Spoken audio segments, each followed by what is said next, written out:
What's up, everybody? Hi, guys. I just realized I had my music going behind that. So I think I added a little chill tunage to the back of that video. A little remix. What's up? Good to see you, Kaz. Welcome back to the DCL stream life. This will be fun. What's up, Kryson? The champion. Super Dan. Big Mac. I know that guy. What's up, guys? I did something smart today. I wore an undershirt under my jersey. Every other time I've worn this jersey, I wear it raw, and I get sweaty. Athena was like, I think the shirt will help. Cotton, you know, these jerseys don't breathe. So let's see how it goes. Feels. Let's do it. Let's get this sim on. So, let's just fly for a second.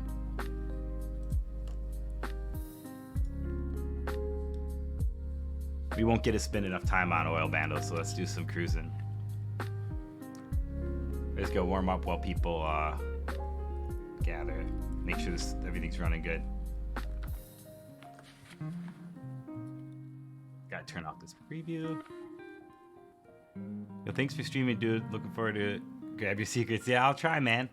You know, I hope it's gonna be interesting with if we check out people's replays and stuff. Just trying to. There's such a wide range of where you're at in your journey that it really. Oop, there's a poll. That would have been really cool though if I gapped that. Wouldn't it have been? It was like, whop. What did I do? And then I was like, whop. No, that wasn't it. Whatever.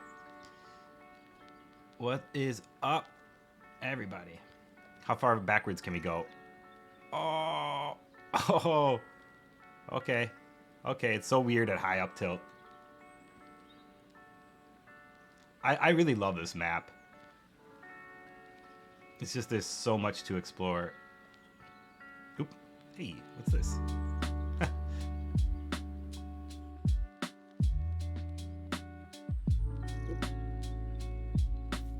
Broken drone. First broken drone of the day. It's maybe just an arm. Maybe not anything even, you know? I hit kind of bottom plate. Nice. So, I watched a couple replays earlier of some people, of like some of the top times. I actually recorded them and made a little, like I got Shane's replays and then the number one replay on each track, and I made like a 4-up of them, and maybe later we'll play them where we can see the line of sight view and their two flights. What's up, Shane? And we'll see what's happening, because I mean they're so close together. And Thunder does some stuff that on one run. Propsicle has, I think, I don't know if it's 2-2 or if Thunder has 3 of the top times. All right, I'm already feeling pretty good. The sim is feeling good with the stream. I happened to do some computer stuff the other day, and I was worried that, like, you know, sometimes it messes up stream stuff. Whoa, that's a gap. Ooh, that's good. Has anybody used that section? No, but I was gonna check out the beta. I haven't checked it out yet, and I heard it's cool. And so, like, that was something I was considering doing on the stream. And I got the go-ahead from the devs and the people that I could do the beta on stream on their channel. So, you know, hopefully it doesn't break. But, I mean, it's a beta, so maybe hopefully it does, right? So we solve it. Cool. I'm going to get to the track. Let's do, which one should we do? There's been a large number of Discord channels commenting on the current international situation. Got any remarks, or would you rather? I'll just say this. I'm all for peace. I don't know why any country in the modern day is doing anything like that to another country, really. So that's where I stand. So I think the world should be united against that kind of thing. But unfortunately, it's a complicated situation, right? But that's all. I mean, I guess, like, you know, If it comes up more, I'm not gonna. It's just we'll fly drones today, you know. But it is a thing that's happening, and who knows what will go on the rest of today? Uncertainty, you know. So it's not exactly. This was meant for European viewers, you know, this time slot for after work. But I'm sure people will be a little preoccupied with some other things going on. Oh, you were adding them. Well, that's just, yeah, talk about the draft. Exactly. That's all I'll say about it, though. I'm all for peace. You know, I don't do the aggression thing. Though I'm hyper competitive, so let's go.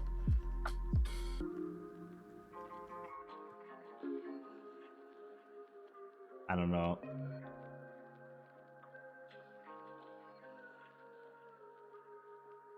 All right, guys, let's fly racing. We're not here for freestyle. It feels good. It feels great. Let's do this. Let's avoid discussing that here. Absolutely. Sorry I totally read that as if it was to me too. I should have let them respond. But yeah, I generally in my streams, I just usually will say like, hey, we can discuss this if I'm happy to discuss things like this. But when I'm streaming drones, like, you know, if it's related to droning, it's, you know, I don't try and stop people from talking about things, but, you know. I'm pretty hyped about drones.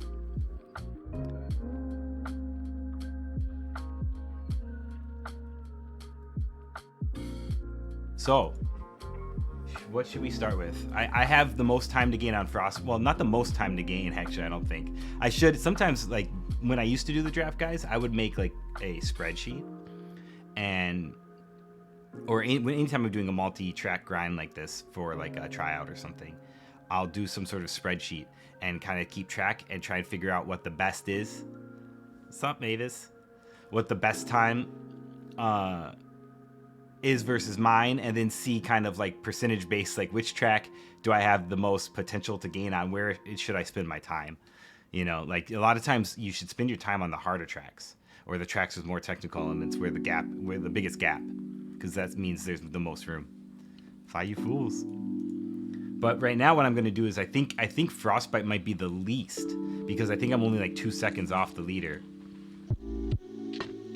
Okay, I want to get back. So let's make a goal before we start grinding. And then if anybody wants me to watch their replay,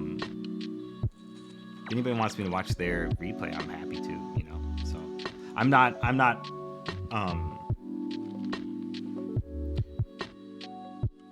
in hardcore grind mode, and I haven't been yet. I don't know if I will be ever for this leaderboard, but we're gonna see if we can get top 10 right now. So we need to take, well, I should try and get ahead of Raspberry. Come on.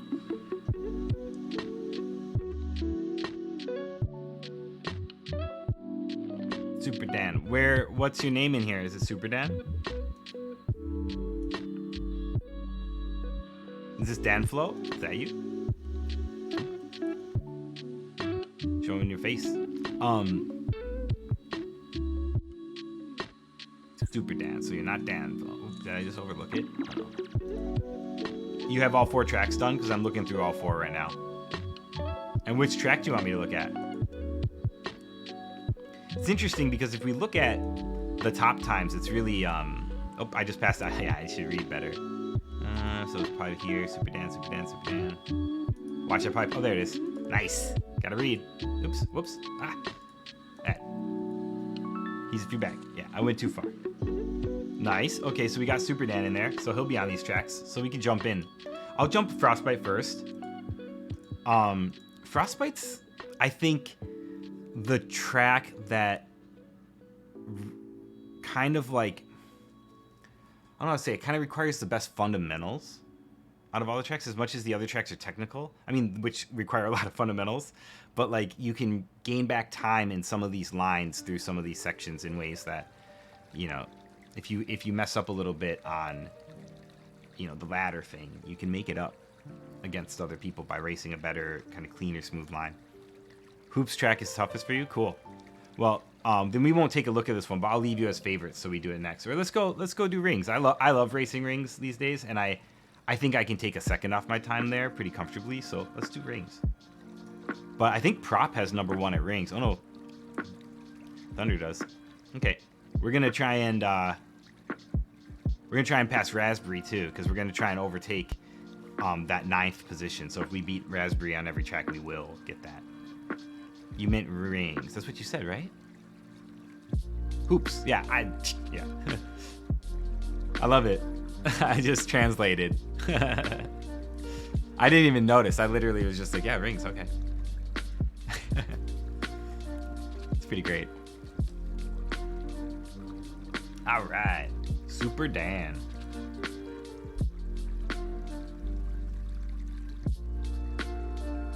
Let me get a feel here. Let's see it. How slow. I'm letting off a lot. Insane. Really gotta find the speed through that for me. Close. I feel like I can do that like hyper fast.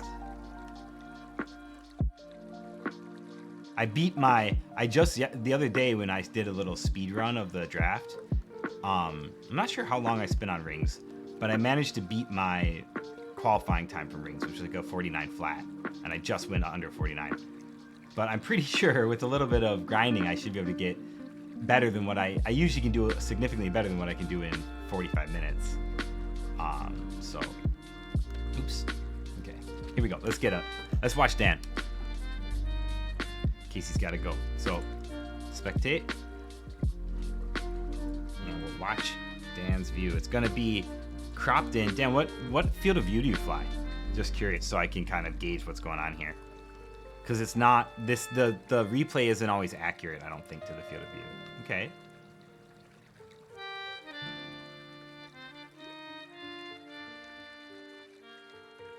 You're flowing nice. You're keeping up with me right there.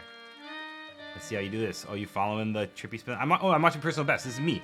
I did it again. I did this to a friend the other day. I was helping him. He was excited about a time he did, and I watched it for him, and I ended up watching myself. I was like, dude, you're looking great. I'm like, you took that just like me. And partway through, we were just both like, oh God, we're watching me. So here we go, Dan. Dan, you were looking great. I'd have drafted you right then. No, I'm kidding. I don't have that authority. Okay. I was like, you're keeping up with me. Okay. Well, you're doing the line the correct direction. You went through it a little bit nice. I should turn on game sounds better. Maybe I should turn on game sounds so I can hear people's throttle. Okay. Yeah. Cool. I was really good through the rings. You know, like I think that you can work on going up that. I think you can gain a lot of time just finding the line up the. Wow, I mean you're doing really great. A little, you know, you're just a little bit like you're flowing nicely though through that. That switchback I think was probably out of like safety. You got a little.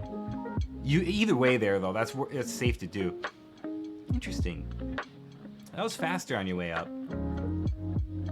I'm not convinced that the trippy spin up the ladder is required. So the way you did it is definitely possible.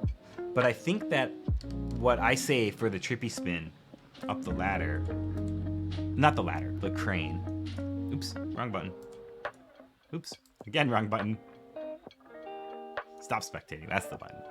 Okay, so with the crane move, my drone is dropping, okay. So we come around, boom, boom, drop, oops. And then, so what I like to do is carry your speed as much as you can, right? And go under this, right? Just kind of pretend there's a gate right here. And then look up, and at this point you just go around it, and you'll be, boom, right into it. I know that looks a little bit... Yeah, this was a... I'm going to do this again on Sunday for a North American time slot. So that'll be cool. Like in the evening, kind of. I actually didn't promote this really anywhere else right now, so I should post it. Like I should tell like Zotek, somebody. What's up, Star, the legend? Star and Christ and Lego all here from my team China Dragons so far. Not sure what other DCL pilots are in the chat. If I missed one. So let's talk about this though, because you so far really your line, there's nothing that just jumps out, right? Like I need to turn this music down. I should adjust the the typical keeping things tighter and trying to stay on the throttle, but you turned this direction and flowed through nicely. You really want to stay on the throttle, but I didn't feel like you were like wasting tons of time in these moments here, right? Like I feel like you were on those things, you were just doing them a little slow. I had no idea it was a very force us into doing a trippy spin for an optimal race line. Kind of impressive and fun. I'll be honest, man. In the racing, there were pilots, and I think even Min Chan Kim himself there did a insanely fast lap like this. Just going up it like that, and then coming out here. My problem with that was I felt blind, and I never got the feel for how high I needed to go. And in that 45 minutes, that felt extremely blind to me. I think it can be as fast or faster than the trippy spin to do it that way, because you're already oriented to go down, kind of, I guess. I don't know. So if you can get the feel for it, and you don't mind the blind thing, or you can figure out some way to see it, you might want to do it not trippy spin. But in my opinion, it hardly even feels like a trippy spin because you're flying forward, right? And so I called it a ladder. It's a crane, I mean. Yeah, so like I keep doing that, so I'm sorry if that's confusing. Hey Onady, good to see you. I like the DCL reunion in the house. So we go down here, right? And then it's like pow, and then you look up, and it's not really a trippy spin. I mean, it is a trippy spin. It's an ascending trippy spin, but what you're doing, like one thing I like to do, guys, this is a gMan secret. I don't know how many other pros do this, but I'll imagine new gates sometimes. Depending on the section of the track, I'll put like a virtual gate in my head, like a target position I want to be in at a certain point, right? And so I kind of have an idea that I need to stay near to this thing, and I'm gonna ride up it, right? I don't actually have my own virtual gates here, but I know that, oops, I screwed it up. That's kind of tricky. It's actually tricky because there is it's hard to like know how many times you need to go around. You just want to go around it once, right? That's the thing. You got to find the balance of going around it just once. Is it? Yeah. So you start from the back, and then you make one whole trip and down into it. It's a little bit weird. The missing 5. I think there's a clip on Twitch channel from What the Quad where I explain it in detail. Yeah, did you explain that in that clip? I actually have that clip here. I like DCL gave me some content, so we could watch it. It's 5 minutes long. We could also just link it, but I was gonna watch it later during a break if I need to step away, if my dog's having a problem or something. Like slow, you can't take turns fast enough. So I used to fly slower rates, and I increased them a little bit to give me better margin of error. Yeah, Pixel, oh, he's back there, my puppy. And so what that'd be something else. What, to watch the clip? I got confused for a second there. Let me show you my rates. This is what I fly right now, and I fly it on almost every drone. Exactly, Nady's not wrong. I used to fly like 450 and below, and some of my rates were even lower, like my yaw was even lower. What I found in doing switchback things, like if you think of the track playground, and you think of that double gate kind of switchback thing, the most technical little section, right before the slalom ending, you switching back, notice I can whip around corners better and stay faster. Yeah, it's tricky because if it's too fast, it can give, as a pilot, it can create either bad habits, you can wash out a lot, you can overturn, or you can do things in a tight way that's not keeping your momentum, right? You need to be keeping your momentum while you're tight. Like if we watch the top times in a little bit, you'll just see they're just really just maintaining their speed while keeping that, like the minimum tightness while keeping speed. It's like that balance. And so for me, I find that entries into technical sections and corrections during technical sections, at the rates I used to fly that were a little over 100 degrees or 200 degrees slower, I would have to do it perfect, right? I would have to do it perfect, and it was good, but if I missed at all, or if I kind of got a little weird and things weren't quite right, it would be slower because I'd be waiting for my drone to get there. And so I gave myself a little bit of margin for error the other way, if you understand what I mean. So I have more, I don't use all my rate. I try, and that's also why my rates are a bit like elbowy, they're kind of curved, and that's because they're faster on the ends. And that way I can kind of like be my old slow rates in the middle and then kind of get that extra when I need it during a switch back. And I gotta be honest, it made a huge difference for me. Nice. Well, honestly, every year people participate in this from consoles and everything, and I gotta say, I encourage everybody to keep doing it, because right now we have we've seen people before who do well with controllers, but we have proof in Shane right now, who's topping the draft of non-DCL pilots in the draft, #1, and up until recently was completely on Xbox, I believe, and for a long time was flying with an Xbox controller. It's now on a radio, but it translated, and they're the best. So, you know what I mean? Like, in what they're doing. You're in place 9 right now? Wow, that's awesome. Do you have any tips for me consistency? I tend to make stupid mistakes on the last lap of a track when I'm pushing hard to beat my PR. Ooh, that's a good one. And that, for me, it's easy to say with more and more, like, as you become more comfortable as a pilot, I've learned to let go of my records more. Like try to not, I gotta be honest, it still affects me, but I do well under pressure generally. But I try to just, a crash right at the beginning of a run is just like a crash right at the end. You don't want either of them. And so, but they happen, and so just shake it off and do it again. That's the thing. If you can just jump back in and realize, hey, I just almost got my PB, and I was like, you might have been gapping your PB, right? You were ahead of them. And in my mindset these days is, well, I'll just do it again. You know what I mean? It's not a fluke. Your PB shouldn't be a fluke, and if your PB is a fluke, it depends, right? If your PB is a fluke, then you're not ready, right?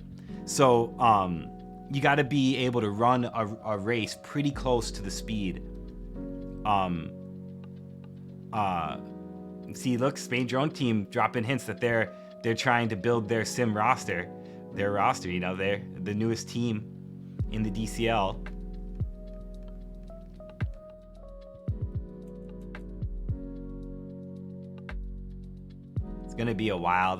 It's gonna be fun, guys. And I'll be honest, I'm a guy that was pretty disappointed twice by not getting drafted, right? I did the 2 drafts in 2020, and then I was fortunate enough to make the wild card position in the Prop Town race with my team Hot Props, and we had a great time. One of our pilots got picked up immediately after, because once you race in a DCL event, you get signed as a DCL official pilot, and then you're part of the league in a way. You might not be on a team, but you're part of the system, and so you can be picked up by a team during open picking time. And so that happened mid-season last year to Angel Riviera, our awesome our ace from Team Hot Props, and he got picked up by SSX. I was 94th, and one of the fast locals is 95th. Nice, that's fun. You can have a battle. Yeah, that's what it's all about. I love it. The reason I love it is because it's a competitive board, right? It's like, oh, there's a lot of people trying it of all skill levels, so you can see where you're at. It would be so cool if you could find out more about the person, how long they've been flying, how long they've been in DCL, so you can kind of see where you're at. That might be discouraging for some, but for me, I especially in the second draft, I felt, good morning, Melissa. I felt like I thought I had done so well, and I'd worked so hard, I had streamed so much, and I felt like I'd made such progress, and I even had DCL pilots being, you're gonna for sure get drafted, and so I was like, okay, I was riding high. and I got contacted by a team, you know. But it didn't happen, and it didn't feel good. It never feels good when you put yourself out there and you don't make it, but it also was the motivation I needed. And having gotten to where I am now and still on my journey to become, what I'm capable of, I wasn't ready back then, I may have developed well as part of a pro team at that moment, but I kept pushing. I trained harder and harder, and I unlocked new abilities. And my only real regret is that I stopped streaming so much during that time. Here we go. So one thing I'm trying to work on, and I'm not sure, it could be a product of these rates, and I feel like in DCL I might want to tweak them.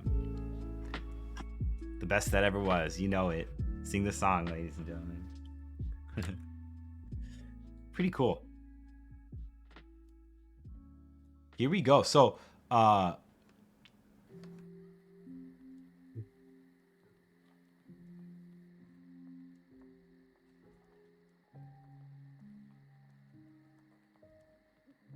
wait, can I beat my PB?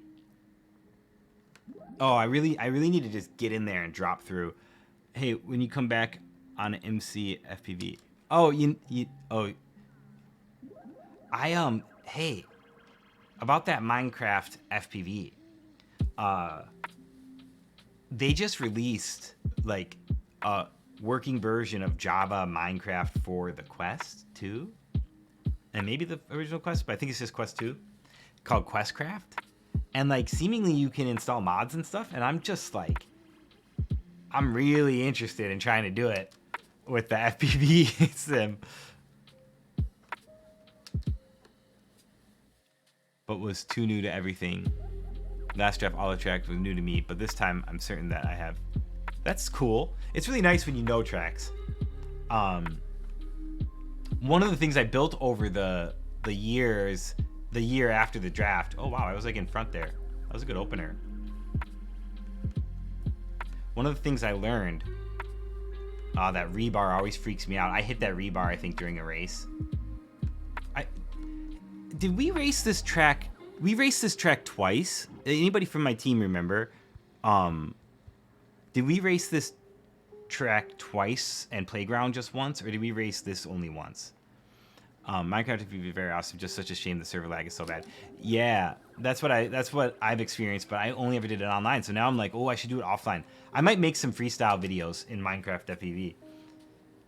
Can anybody share like a? Is there cool? Can I like load like cool worlds up? I gotta figure it out. I gotta learn how to Minecraft. I've had Minecraft forever, but I haven't sunk that much time into it. Are the drones tuned down in free flight, or am I just really bad? Interesting question. I mean, that's not impossible, Fresh. I mean, the devs will probably say no, but like I've known things like that to happen in games. You know, something weird like that might be on. That's a good question. Did you switch drones by accident? In the menu, there are 3 drones. So that might have happened. Well, that's cool. I'm gonna have to bug you guys on Discord about Minecraft stuff because I want to experiment with it soon. It's on my agenda. I just getting busy with lots of things. Of course, I didn't think they'd be tuned down, but like weird things happen. I fly a lot of my freestyles in race mode. Ooh, let's follow this train. Oh, has that door always been open? It has, hasn't it? Yeah.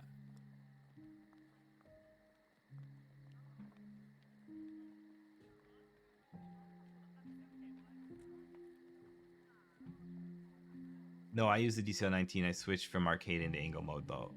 Cool. Interesting. You mean?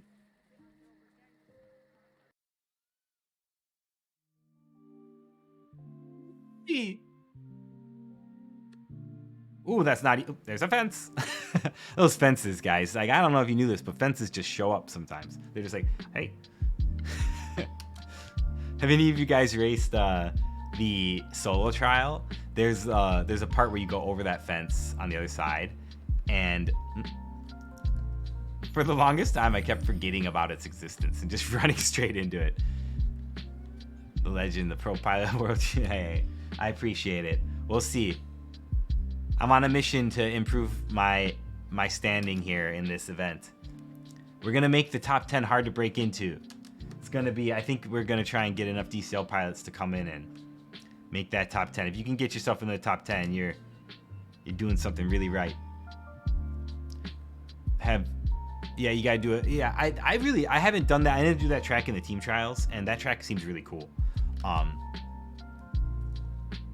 Imagine not hitting a cactus. Yep. I mean, cactuses have ruined some of my most epic moments. Well, EDOC, I think that the drafts, the more recent drafts weren't as deep. I think the 2020 draft before the first virtual season was very deep for a bunch of reasons. A lot of teams were like rebuilding kind of sim lineups and stuff like that. I mean, Spain drone team was talking about looking at the draft. So that, I mean, I assume that means they're looking to pick up more than a single pilot. I'm not sure the rules of the draft, and I don't really want to comment on anything if I've heard or seen anything, because I might be wrong, or I may have heard something that's not settled yet, or it might just be, who knows. I don't know anything. So, but the last few times the rules were like teams had to pick one person at least, and then there's like another round you can pass. But I don't know. It might not be the way it is. There are 7 teams unless something changes. Some seasons there's a wild card. Maybe they'll bring that back this season. As I heard from Jess, in quote, they're trying some new things, some crazy stuff. So with like all sorts of things. So we'll see what that means. That doesn't necessarily mean from the competitive side of things, but I think it means from the sim and the community side. So we'll see. Read into it what you will. But for the lax track, and I missed what you said about different consoles. Is it possible to be fast as a PC player on PS4?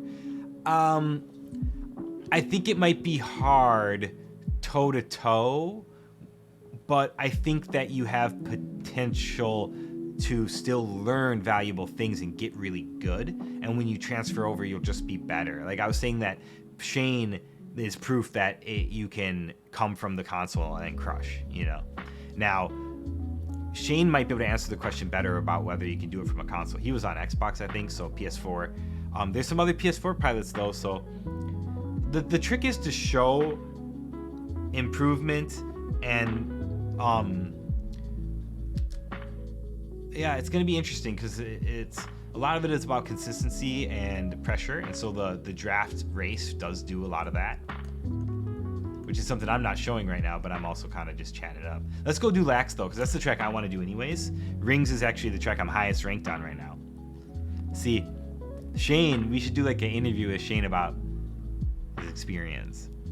He's a PC pilot who tried consoles, so he can answer that from that side. Yeah, I was considering flying with an Xbox controller again. I did it once a while, like 2 years ago, when I was pretty good at flying drones, right? When I wasn't quite the level I am. And it was really hard, and I gave up pretty quickly. And I always tell people, fight past that giving up moment. When you're trying like a new drone or a new simulator or a new type of track or a new type of trick, like push past it and just allow yourself to be bad. And I didn't take my own advice, and I gave up. And so I think I might do it like on stream. That might be kind of fun. See if I can beat some of my old PBs that were done on a radio from like 2 years ago in the time attack. Because all my time attack times are from like 2 years ago in DCL. So if you want to beat past gMan, now is your chance. Log into time attack. Find me. That's T-Trex. But yeah, I feel like it would be a cool challenge, because I feel like it would be challenging. Like the hardest thing I ever did. I would have to consult with the expert controller pilots and do the mods that they do. I know people put rubber bands sometimes or stick extenders. But yeah. Okay, let's race this track. I already have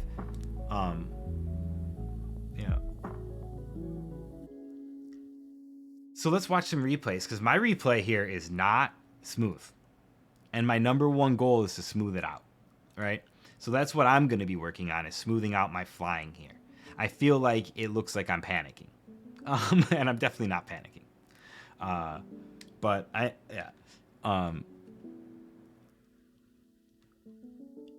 it's more difficult because of increased latency and some stutters. Yeah, I suppose you can maybe optimize the latency with the depending on your screen setup and everything. But I wonder what the situation is. Yeah, I mean, that makes sense. You can kind of get used to latency. Latency is one of those things that, like, once it's gone, you do better. But when it's there and it's consistent, you can kind of calibrate through it. You know, I did a lot of my flying, but over my pushing myself to the limit, I found that decreasing input lag did not hurt. Oops. So we're gonna try and be smooth. Whether it's fat, I always bottom that out. I need to be.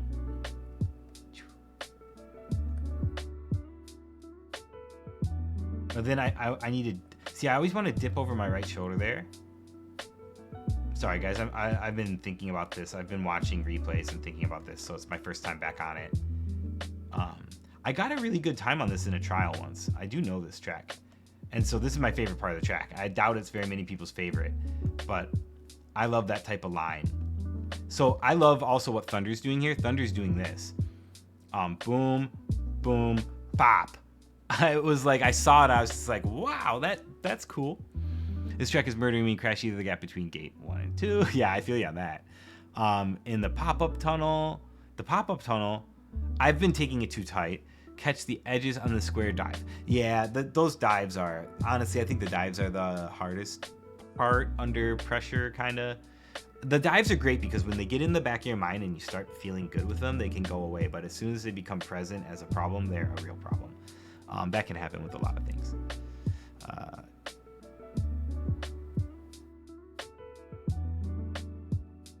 You can get used to it, but it's gonna, exactly, yeah, you're right, Star. It's gonna, it adds up, right? The latency adds up.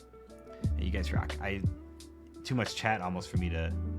Could you do like a slower guided run? Yeah, let's try it. Let's see if I can do one that's kind of like tight the way we'd want. So we keep it tight to this corner and flow high speed.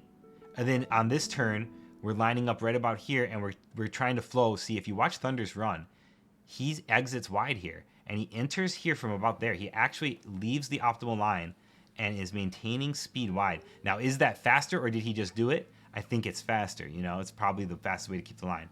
Through this section, there's not, at most of our levels, guys, we don't have to worry about optimizing this. All we got to do is go through it fast. Yeah, you can gain a little bit here, but just take it smooth and don't stress taking it close to either edge or out and out or anything. Okay, so we go through this nice and slow. Ideally, you're cutting that out wide and you're hot on the throttle out. This wants to be nice and flicked up like this, and then this stays right tight, so like that. So you come off this, let's do it slow.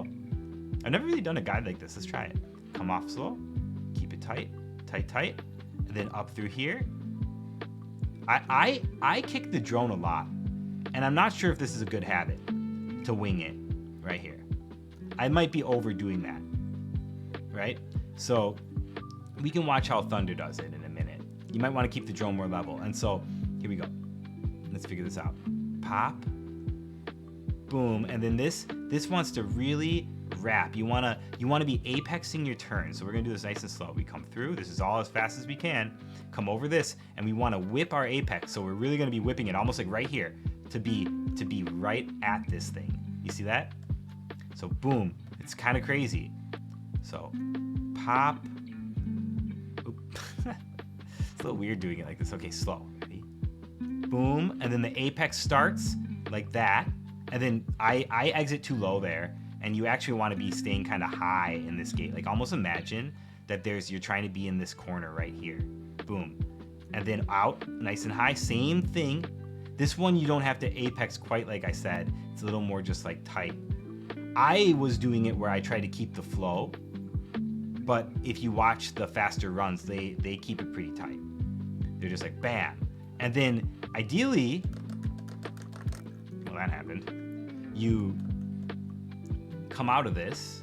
So what are we doing? Sorry, this is a little confusing sometimes. Boom, boom, boom, boom, boom, boom. And then you're flat, and then you enter, you roll so that you're sideways to see through that. It makes it easier to look in and go through. So we're gonna do it slow as best we can. Here we go. So around, switch it like this, spot the gap, and then fly like through like that. And then the reason you do it to the left, you don't have to. I've been flying it to the right, but it's costing me a little bit of time because I have to change my orientation. If you can do it to the left, you roll like this and tuck through it like that, you can keep this orientation and use it to you don't have to fly sideways necessarily, but it'll send you this direction and you can use it to get that gap. And you want to do that just like I did, thin, and carry your speed, right? It's always about carrying your speed and balancing that with how tight you're going to be. So a big thing in DCL is gates like this, and we're doing it again if you see. So this gate right here, we're going to take it while carrying our speed. We're going to exit wide, right? It's not something you really think you want to do, but this is a big heavy drone. It doesn't accelerate on a split S or something the way you would want. So and honestly, even in the craziest, fastest drones, you're still going to want to do it the way we're doing. You're still going to want to carry your speed through it generally. So you carry your speed. So that's the thing. And so the reason I came back there and showed you that is because it relates to right here, right? It relates to this move because I'm gonna carry my speed right into that rail. Honestly, guys, they should make this 20% bigger just so we all don't hate them. I just sent another anonymous hate mail. Okay. Here we go. There was once a gate like this, guys, that was on a track in DCL during qualifier. And they made it bigger because it was so brutal. In the 2020 GP. Okay, so this is pretty self-explanatory after we showed it. How heavy is the DCL 19? Isn't it like 1,200 grams? What's the spec? I should go look at it. At 1,400 grams or something crazy? It's a chunk. So I don't even know if that's all up. So then we go over, and you don't want to hit that. You take it tighter than that. It's weird going slow, guys. Full speed here, and then this is the line I'm most interested in showing. We love watching pilots suffer. I was trying to think of a word that means suffering that could fit into the DCL.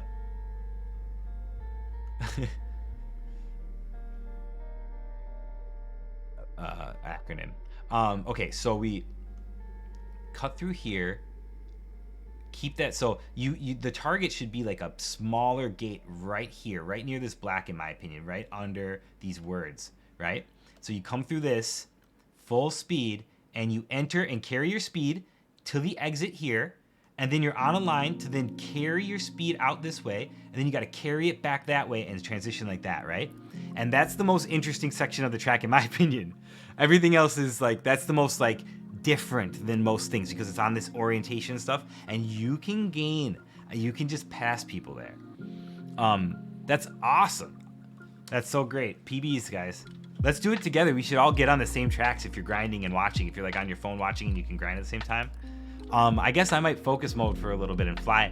I'm kind of intimidated to fly because I'm giving all these tips and now you'll watch me struggle because it's sometimes we make it look easy. And remember, the people you're racing against, it's their best run, right? It's always gonna be perfect, or it's always gonna make the mistake in the same spot.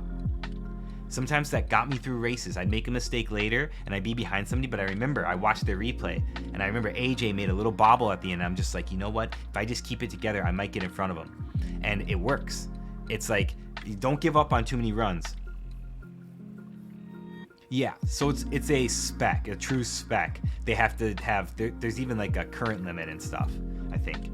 I don't know how often it changes, if it's still the same 19 spec. But yeah, I haven't built one yet. But But hopefully this this summer season I'll be doing a lot of practicing and a lot of live practicing on my channel. And so hopefully I'll get a DCL quad set up, a practice rig of sorts, and do some fun runs. I'm excited to use Betaflight 4.3 on these things and just smash, you know? It really is really great. I've been flying. I just redid my whoops. There it is. That's the Explorer. There you go. That's the info. I just installed it on my whoops. Oh, they're in the other room. My 65mm whoops. I installed 4.3. 4.3 on those whoops. I didn't have it before, and I got. I have Red Pine running with 4.3 and the Justice FPV preset tune, and oh my god, do those drones fly good? So good that I'm going to be doing an IRL whoop stream tomorrow. So if you're interested and you like hanging out with me while we fly, hop on. You can check out my channel. I'm not sure if it's posted anywhere here, but you can just click on me, gMan Bio in chat, and give me a follow over there and come check it out. I'm gonna start streaming. I mean, I've been streaming again, and so I'm gonna continue to stream as regularly as I can. Hopefully, a couple days a week minimum. I used to do 4 days a week. Got a little overwhelming, and then I kind of stopped completely. Focused on performance. Motors seem to output less power in 4.3. Don't know enough to figure out why. Well, I wonder, do you have custom ESC firmware or something? I wonder. What is smart feed forward in DCL? I remember hearing what it was once. Thank you for the link there, guys. If you want to follow me, that's me. I'll be streaming IRL whoops in my like office space I have next to me tomorrow. Well, I think you can get canopies and kind of build. I think people sell frames that are essentially a frame. I think there's. Yeah, interesting. So I wonder if that has anything to do with the EDOC, but I would say try the Justice tune because it I don't know, on my tunes were stock and were bad, and it made a big difference for me. Okay, I have been having trouble with the turnaround pole. This one? Wait, the pole. Do you mean this one? The like snow machine thing, the half pipe maker? This thing? I want to identify this turnaround pole. Am I missing another pole on the track?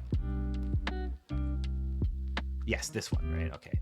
So, yeah, you know, I was watching a great pilot yesterday, KB, streaming, who, if you guys are looking for somebody who's grinding the ladder as a draftee or as a, what would you call it, a candidate,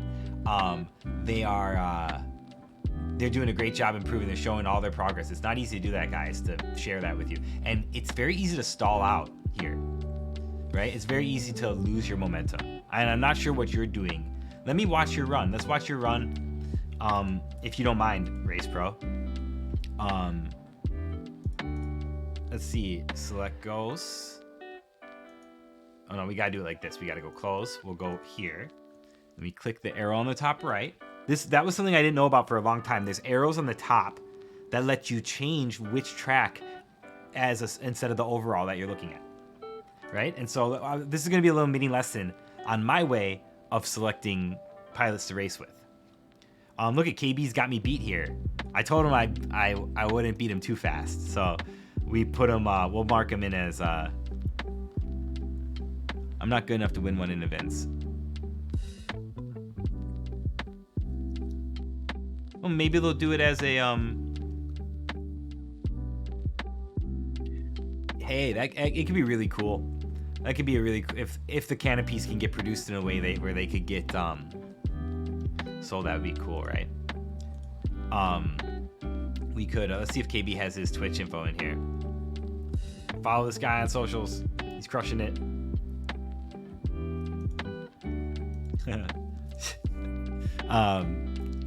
He's been streaming though, so that's great to see. Yeah, exactly. You know, you might win the cute cat competition. I mean, what I would say to do is like go,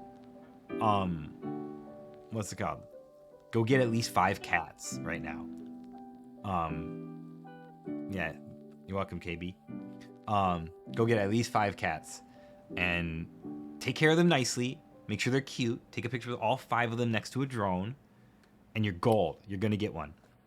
You know, just don't do the dead cat drone thing, because that was a little weird. I don't know if you guys have seen that. But that was a thing. The ice cheetah coming in hot, taking me down a notch on the USA standings. I'm down into 5th on this track. Damn these severe cat. I know you'll never be a pro if you don't get a cat. No, nah, I'm a dog guy, as you can see.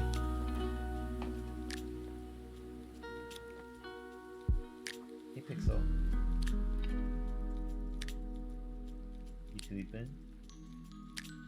He's sleepy. Cute bunnies work too. Yeah, he's hypoallergenic. He's a cockapoo. So he's just got a haircut recently, so he doesn't have his typical, fuckiness. He looks more poodly and more. But when you see him, you'll see he's you gotta get yourself like a cockapoo or a poodle mix or something that doesn't shed and stuff. Okay, let's stay focused. We were getting what was your name? Oh, Race Pro. We were getting Race Pro. Russell AR from Team Hot Props showing up. I love seeing THP. That was my old team when I was doing the draft. An oxalot. Watch out for weird animals. Watch mine, please. Omega. Okay, if you could tell me your rankings overall. Let's go with that. Let's say overall. If you have an overall time. And we're gonna favorite everybody. Oh, there's Race Pro. And Omega. Look at you guys are woo-wee. Look at.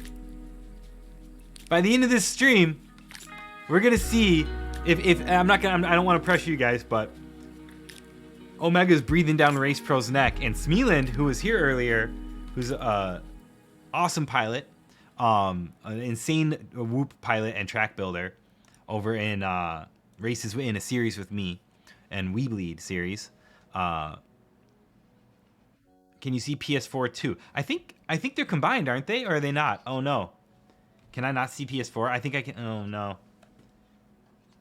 Or off. I can see him on the one site. I don't think I can see him in Sim, huh? And Smeeland's in between you guys. Ooh, Orange Stuff showing up. Uh-oh, I was just saying on stream the other day that I think if Orange Stuff wants to, Orange Stuff can be top 10 here in a pretty quick amount of time. That's a bold statement, and you can tell him I said that. But I would predict Eternal Fire. Yeah, you.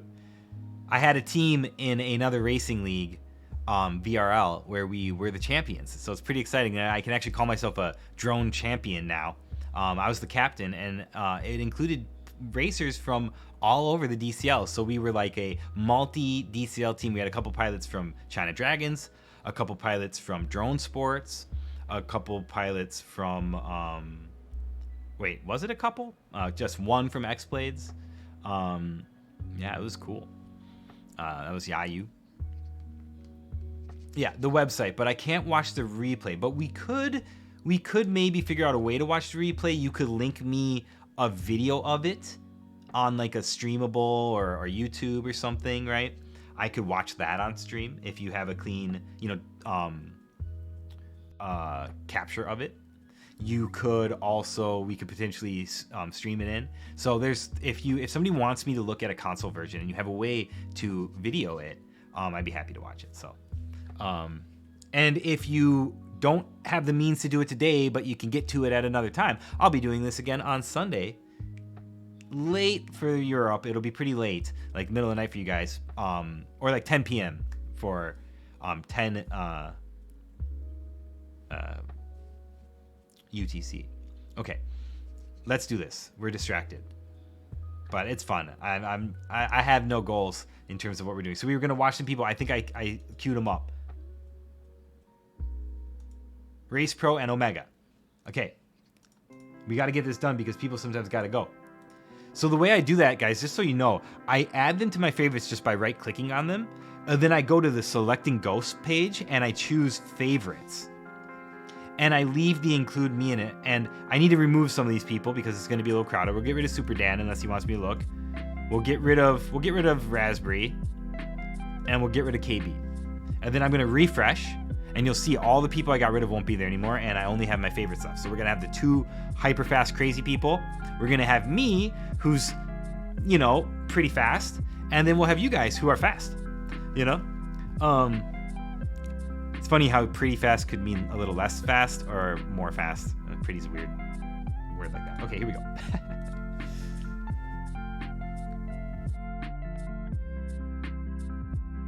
Yeah, if you send me a link, you could send it to me on Discord or post it in DCL.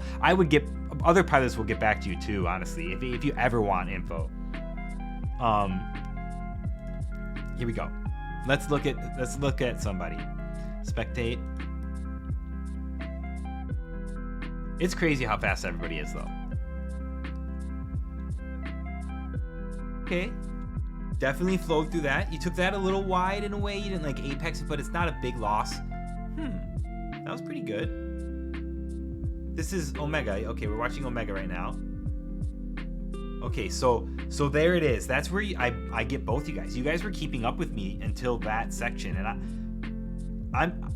I can show you what I'm doing. That looked nice, Omega. That's what I was talking about through that section. I should turn on the audio so I can hear your throttle, because without hearing your throttle, so there.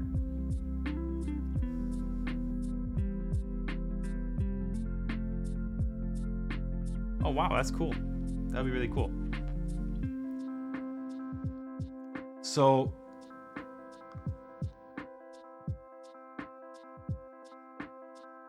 yeah, but you're running a good race line, especially through that. In my opinion, you're running a really good race line through that. So you're letting the drone continue in the directions it wants to continue, and you're not fighting it to keep a tighter line through that section. Though this track really exemplifies how you need to kind of let things pull out. Okay, so Race Pro, this is one of the tracks where you can pull away because wait, it was Omega was behind Race Pro, right? By just like a couple hundred milliseconds overall. It's so wild when there's 4 tracks and you're competing with all these people. Like, I mean, wow. Okay, let's watch again. Let's see what Race Pro does here. Race Pro is the one who wanted the advice on this track. Okay, he's keeping his head down there, pushing a little tap. That's a turn we're going to talk about because that's a turn that is very fundamental in DCL. You're going to find that on a lot of tracks, and it's going to cost you a lot of time. Okay. Yep. Again, you guys just are kind of apexing that turn where you're doing it like you just could pre-turn it earlier. Yeah. It's always confusing when I see chat. I might not know which section we're talking about. Okay. So that switch was slow too there. You know? Race Pro, I'd say don't be afraid to let it out a little bit through some of those like flags, those high-speed flags. Like let the drone carry a little bit. You don't want to go super wide, and you don't want to do it if the drone doesn't want to do it, right? You don't force yourself wide, just because you think it's the right line, but let it carry. Okay. Excited, you're like, okay, I'm on a PB. Finish strong. Don't miss this thing. That was a good turn at the end. Better than your first one. Okay. Interesting. Let's look at it again and analyze one thing here. So it's opening turn. We're watching me right now, and watch. I get to the right and I cut it, and see where my apex. See where I am there. Let's see.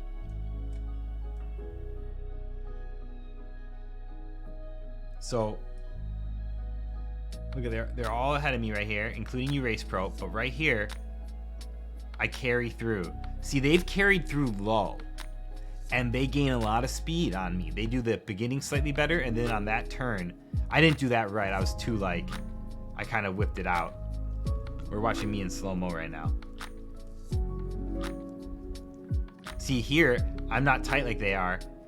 That was, you could see Shane just keeping his drone. Look, did you see how his drone was just like, it looked like freaking Boba Fett's, you know, what is his name of his ship? And so I do this the way I don't want to do it. I don't want to do it over my right shoulder, but I have a bad habit. So let's reset this. Let's change the speed back up, and or let's watch how Thunder does it at 50% speed. So here we go. Watch how Thunder stays to the right. He's high right, but look at where that pre-turn starts, guys. You see what's happening? The apex is almost for a post that's outside of, it's what would you call it? You would call it like an early apex? No, it's a late apex. I don't even know, right? It's one of those. It's either early or late. But I'm going to show you guys what I mean right here by flying it. Or maybe we can look at it. Let's see if we can do like a chase cam situation. Ooh, oh yeah. I forgot I can do this. We'll look from above and we'll go back. Okay, this is gonna be cool. Okay.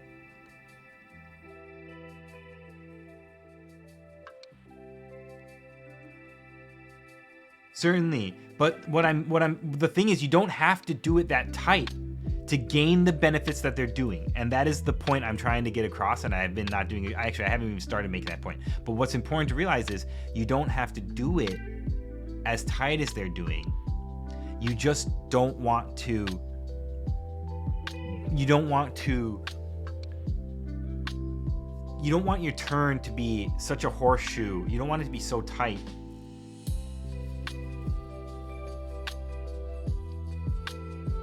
Let's see how this goes here. This is kind of a cool view. Okay.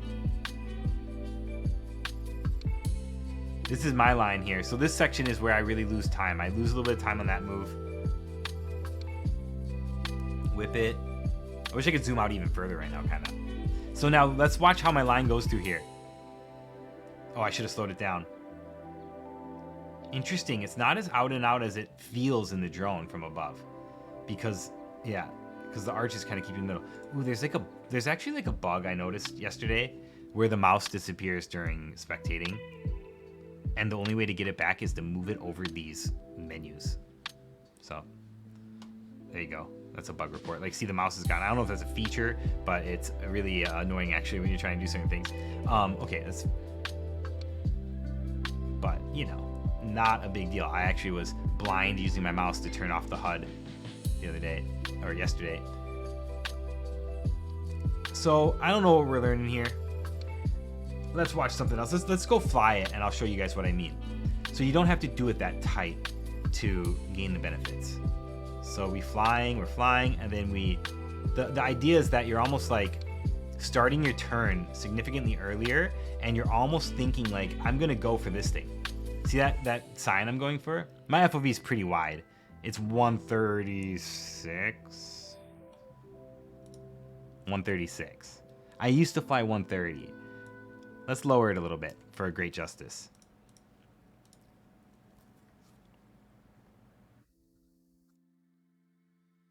It'll make me smoother to be lower because I've been twitchy and it's costing me time. So let's talk about this turn, because it's a turn I fail a lot on my opener because I'm trying to really get everything I can out of it, because I feel like it returns a lot on this straightaway. You want to enter this at full speed with all the momentum you can. This little section here can kill a half a second for no reason if you do the turn like that. See, if you do it like this, like blow out. I can't even do it. See, like even like that, like that's slow. And what's faster is like, I mean, you guys know, but see, almost like you're doing that. Maybe it is pretty advanced. That's the line Thunder's doing, is he's not quite that wide. He's like going down and there. That's it. I didn't do it at full throttle, but that's what I want to do, right? And I say that now as a guy who's gonna probably do it once every 25 runs. And for you guys, it might be even less than that. So it's tough, you know. Okay, let's race for a little bit. I just gotta get in the zone. Oops. Oh, you know what? I need to get some fresh cold water. I'm gonna finish this water. We're gonna take our first little tiny break. I'm not even gonna roll like a vid or anything. We're just gonna go. Oh, but that vid might be set to play. I gotta turn that off, so let's fix that in the other channel. Here we go. Might be loud for a second. We'll mute it. Cool, guys. All right. I run for 115. You know, I have a hard time telling people to. It's so much your own thing. And one thing I'll say is that your camera angle matters less the wider you are, and real FPV is generally wider. Does that mean you should run it wider? I don't know. Siege Torval to awesome background. Thanks.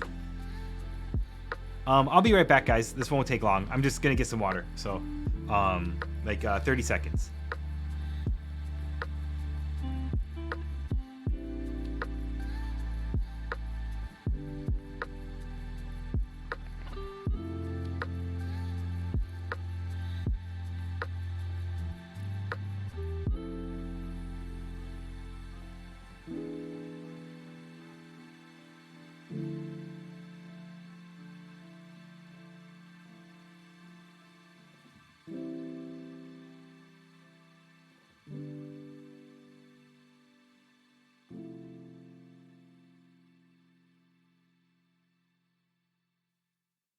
Yo, I don't even know if that was 30 seconds. Fly You Fools. I have cheesy Fly You Fools merch on my little Teespring merch thing. Got some clever ideas for upcoming shirts that have to do with being a pilot, though, that I think should be pretty funny. They're kind of not. The one we're gonna make is the answers to all the questions that people ask when they walk up to you when you're flying a drone. And it's just going to be a list of the answers across the back, and maybe the questions in the front, or like a key of the questions somewhere on it.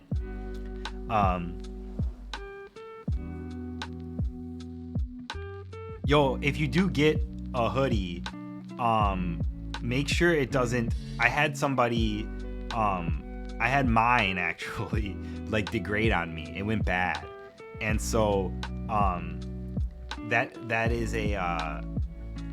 That's like, obviously that's not okay. So, KB, I'll send you like a code too, to like get a deal, you know? Cause I don't need, you know, to make much or anything, you know, it's not about that. It's about spreading the love right now. I should have made some sort of code or something for this. Maybe we'll do it for Sunday, but I wasn't trying to promote stuff. I've sold like 5 things there, you know, mostly to like my mom. Nah, more like some of her friends and a few other people, a couple fans. I had a one person who encouraged me to make a shirt, who I promised if I ever did make a shirt with Fly You Fools on it, I would give them one, and so I got them one. That was Res Corp. Okay, so your rates, but need to increase them. I started to feel. I can see how you could feel that. Those rates are, in my opinion, about the minimum. That's where I used to be, and I had that same feeling. You know, I went up to about the 600s. I would recommend, you know, inching them up, fight through the weird feeling, do it soon because you have a whole nother week of the draft to do. Don't be afraid to change things. I've changed, I mean, it's tough. It's tough to, yeah. Okay, so here we go. I'm gonna focus on like racing for a little bit. I'll chat with you guys, but like, I'm gonna like try and do like, I'm gonna try and beat my PB. So here we go.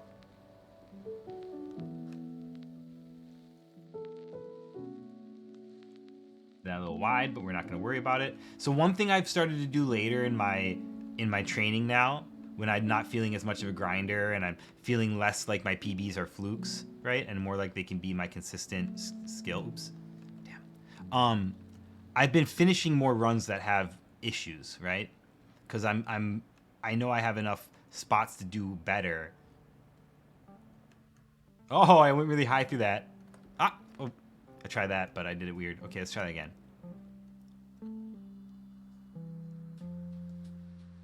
So it's like continue. Okay, I'm gonna do that. I like that.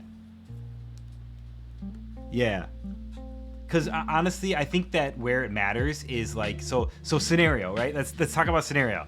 All right, you come into this thing, second lap, you're hot and heavy, you're excited. You get over this, and you're like, you need that. You come through this, and you kind of go a little wide because you're kind of like freaked out. You want to make sure you go through the gate and you don't hit it, right? And so you go through it, and you're here, and you need to switch back, but you're not gonna make it, and so you're forced to take this all wide, and you see your own drone who did it better in this last lap go past you, and your PB passes you in this moment where you're like, oh man, if I would have just been able to correct that little mistake a little bit more. I do it for mistake correction more than that extra little bit of rate is what that's for, because you rarely need higher than that, you know? But it does help with certain crazy maneuvers, and it enables some. And you know, one thing you'll see is some of the best pilots will be extremely smooth, and then they'll initiate their next turns. Yeah, the cups are definitely, sorry, I just reread your thing and saw you were talking about the cup. The cups are definitely what do you call it? The least value thing on there, and the thing that I could get the least discount on and I make the least money on. So if you buying the glassware, there's a little silly. Same with the mugs. Those are kind of like, I was like, oh, this is kind of cool. And we needed more glasses and mugs, and so we bought them ourselves. You know, well, just one or two. But Teespring's cool because it doesn't, like, you know, it's printed on demand. So here we go. But yeah, if anybody actually wants something from there, hit me up and I will for sure hook you up. I should just like lower the prices, I suppose, if that's my mentality, but you know, I don't know. Still am at rock bottom.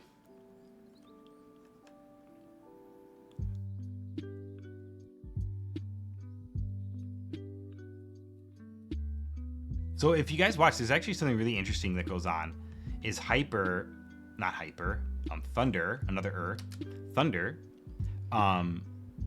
If shipping to Canada from Teespring wasn't so terrible, I'd have a lot more stuff from them. That's unfortunate. That's terrible. I bet they just don't have I bet their NA facility or whatever they say is just the US, you know. Whereas in like Europe, they actually have like a setup for the. I mean, I don't know what the prices are like, but they have different facilities that print over there. They just need one that prints in Canada.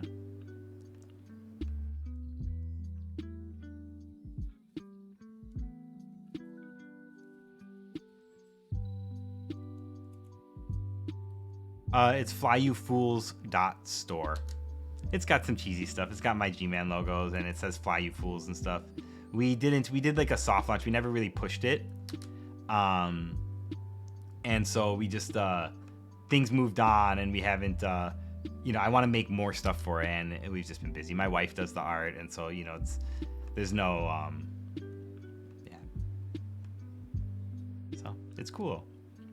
I want to make more FPV related stuff though on there that's just like general and doesn't really have anything to do with gMan or Fly You Fools necessarily. And so Fly You Fools would just be the brand that has the, you know, the FPV related shirts and stuff like that, you know. So that's kind of the vision of what it might be in the future.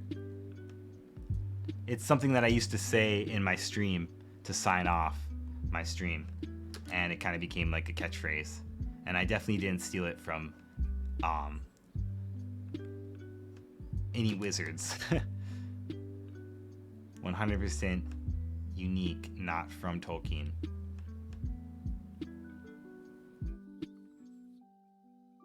But, you know, I get asked the question of, you know, how did you get so good, or why, you know, how do I improve type thing.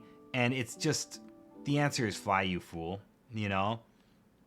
It's just do it, and then be critical of yourself and believe in yourself. You know what I mean? Like critical in terms of like analyzing what your goals are and what you want to do. You know? How many plays fly thumbs only? A surprising amount sometimes. I'm not thumbs. I'm flying like this. I used to have a camera set up, but I'm flying kind of like this in my lap.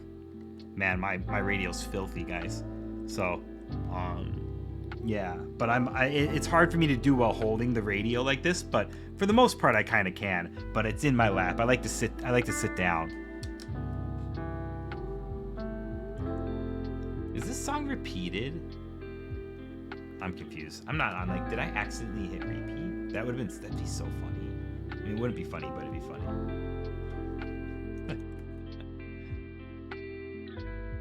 Okay.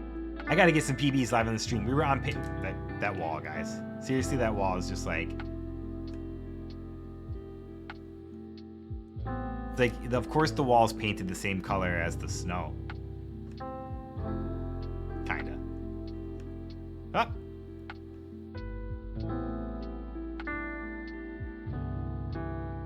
So, the most important part of a corner is the next one. Oh, geez. Good. Thank you so much, piano. I usually don't go full screen. The most important part of a corner is the next one. You guys missed like an okay start of a run.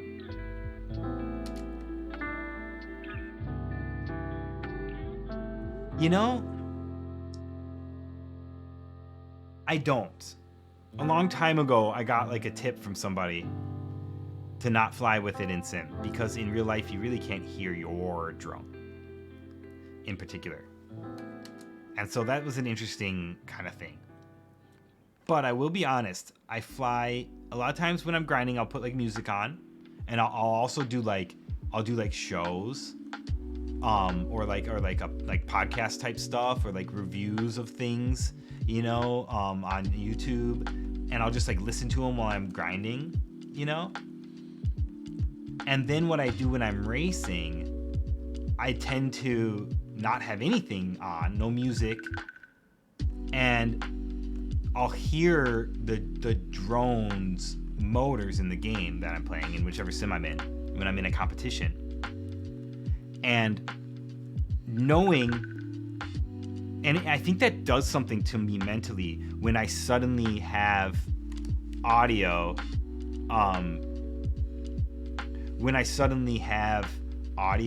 of the drone in the game, it pulls me in, like, not so much like I'm listening to my own drone. I try not to think about my revving of the throttle or anything, and it's more just like drones. I'm hearing drones. I'm racing. This is something that matters more than the thousands of failed runs I've done, right? You have to like compartmentalize that experience of being like allowing yourself to crash versus not allowing yourself to crash, right? And I like to say when you're really a pro pilot is when you can kind of say to yourself, I'm not gonna crash, right? Or I am gonna crash. And I know it sounds silly, but like you're pushing, or you're trying a trick that's too hard in freestyle, or you're doing something too crazy, kind of blind, right? Whereas I really feel like that's a big part of this, you know, like at least I attribute a lot of my success in the racing series I've done into getting into a mentality of so smart audio is not does not have to do with the sound of the drone. So when you have a video transmitter on your drone, oftentimes, sometimes they'll even have a microphone on them, but oftentimes they'll have an audio in channel that's not smart audio, and that audio, or does it come along with the video? I can't remember, but some FPV cameras on one of my drones, I actually have the audio all set up on it on one of my freestyle drones, so I can hear it, because I do like the idea of being able to hear my drone to understand if it's having a problem. But that's more because I might have bumped into something in a bando or something. It's not so much like I'm racing and I want to hear my drone. What I was gonna say is the sound when you get breakup in your signal, it makes the buzzing noise. Smart audio is audio. Smart audio is the change. Exactly. So smart audio is a clever trick they did. Yeah, you can get VTXs with audio. Yeah, and you can get audio from your camera. One of my cameras has pretty good audio, like this old run cam I have, and so you can get that to come through. But That's different than smart audio. Smart audio is a connection between your flight controller or your receiver, anything that can kind of send a signal to control your VTX, to allow your VTX to change its channels and to do other things like change its power and maybe some other features.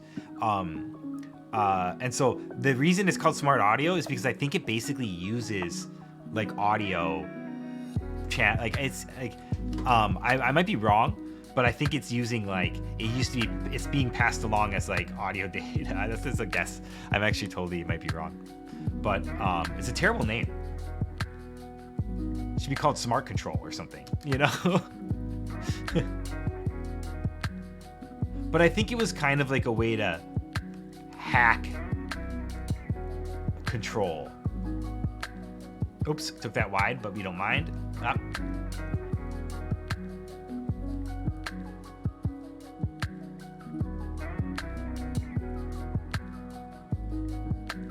So I'm losing time here because, so you guys, we were all losing time here in different ways. Yeah, no, tramp is a better name because it's like somebody who's, you know, run away, you know, and is, doesn't have a home or whatever, right? That makes sense. That's obviously an acronym, I assume, but, I mean, smart audio might be an acronym too, kind of like smart hard drives. Okay, here we go.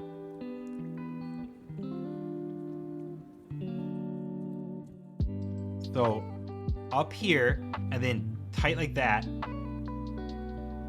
So what one thing you guys were doing was you were coming over and you were really wide like that the whole way, right? Like this big looping thing.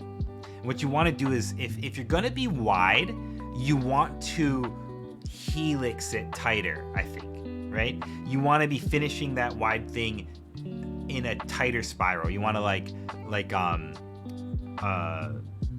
what's the name of that? You know, just do the golden ratio. It's always the golden ratio. The beautiful curve thing, whatever it's called. The Nautilus shell. I mean, basically, as I'm flying right now, I'm running through the Fibonacci sequence and like getting new prime numbers. It's crazy. I'm just like, I'm communing with the AI intelligence of the future through the fabric of space-time, actually. Hoping they'll just take me as one of their own so I can become a drone. So I just aired like my deepest like AI dream, so. Oops. Wow, see, that was a great start. See, I was with Shane right there. And then I just kind of hung up there. And I'm sure I'm going to lose him on the next part because I'm not fast. Sounds like Avatar, but with drones instead of aliens. Exactly. I mean, not going to lie, that is the #1 scenario in which you'll get me to plug my head into a computer is to fly a drone right now. I would love to fly a drone with my mind. But DCL is working on it. Ooh, I wasn't supposed to say that. Damn it. I always forget what I can and can't say, and talking about the brain implant drone flying was what I can't say. You have the design in the background. Oh, what? No, I don't. Wait, what? What's going on? It's broken? Oh. Oh, we're good. We're good.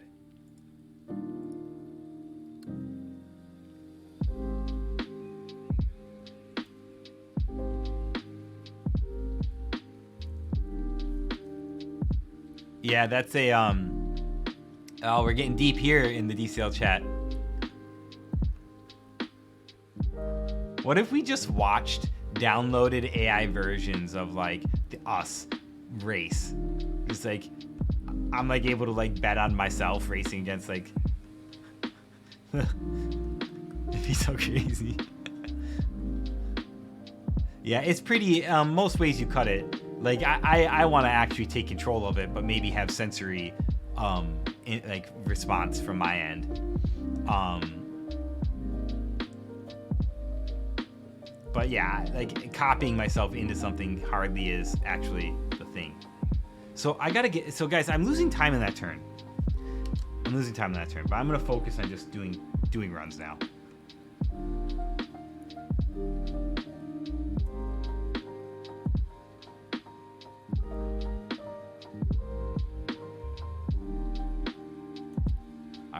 Selective sensory response. No pain. No pain. Maybe a little bit of pain.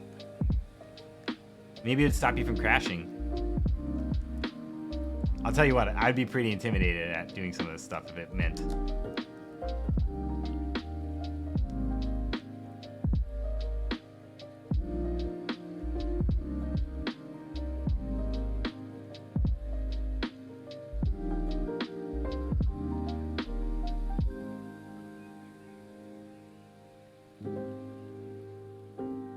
Why did I do that? I'm alive.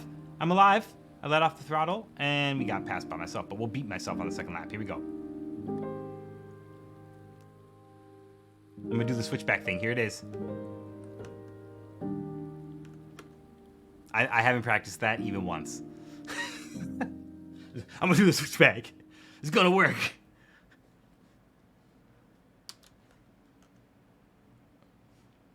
Tomorrow's gonna be fun flying whoops, I think.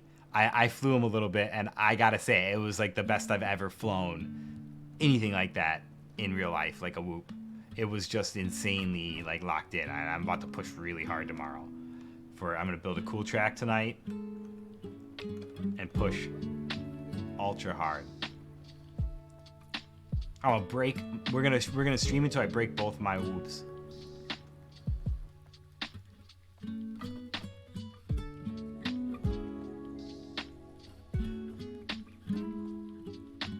You guys, what I was saying earlier though about not crashing, it's funny I crashed it there.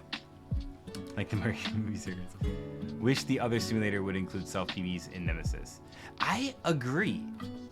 I really don't understand why that's not an option or a thing. You can do it, but you have to get rid of all the other pilots. You have to only race against yourself. Yeah. Yeah, there are I'm really excited. Maybe in a little bit, guys, we can check out the beta. I don't know if any of you have checked out the beta yet, but you could fill me in. I heard there's like new stuff. You know, is it like new like multiplayer features? That was one of the things I seemingly got. That like if there's new multiplayer features in the beta, I'm gonna run like a tournament sometime, or like a little event if you guys want. Like I think that would be a ton of fun. Crap, we could even do it on these tracks. They're there.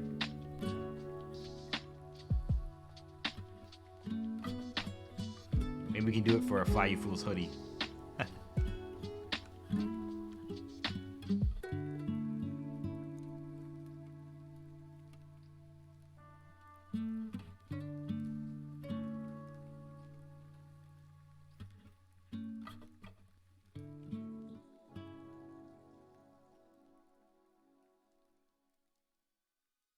So weird. I really like the idea of that move. I just need to like learn it. Sometimes I like to turn off the race line. When are you getting the tracks from 2021? I want to race Beilong again. Yeah, those tracks were super cool. I mean, this sim is getting loaded with great tracks if they add all those. If they add the 2021 tracks, like just like raw, like the way the 2020s are there, like that is two great collections of competitive tracks.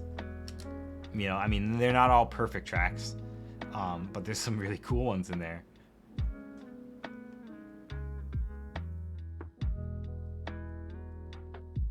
And now DCL just picked up Pressure to do work with them. That's pretty cool. I don't think I got a chance to congratulate Pressure directly on that, so if Pressure sees this, big ups. I'm super excited for you. Pressure makes some pretty cool tracks, and I'm pretty sure that's going to be part of what Pressure is involved in doing. Making tracks. 2021 tracks are coming in the update soon. You heard it here first, folks. Hot drops in the DCL Twitch. That's awesome.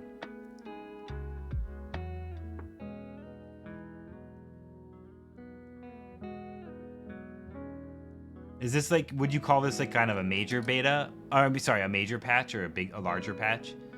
It's been, I suppose it's been a little bit since a bigger one. You guys did one, yeah.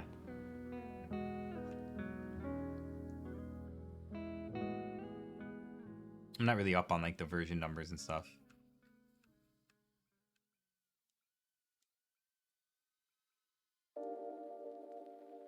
I think I want to stay level there. See, so I stayed level during that opening, and I really think it's helping me. I got distracted by noticing it. Should be a major patch looking into bringing some cool new features. So there's more features outside of the beta already. Cool. Okay. I'm gonna load the beta up later, maybe on stream, or maybe we'll do it on Sunday. Because I haven't seen it yet. So what I was doing, guys, I was arresting my speed by kicking my drone sideways and then coming back around and having to switch my drone over. And I think I'm better off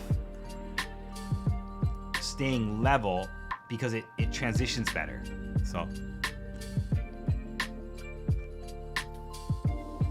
I saw somebody, I can't remember who it was, it might have been you, Shane, in the DCL Discord saying that the admins of a multiplayer match might be able to pull in tracks from anywhere, from the workshop,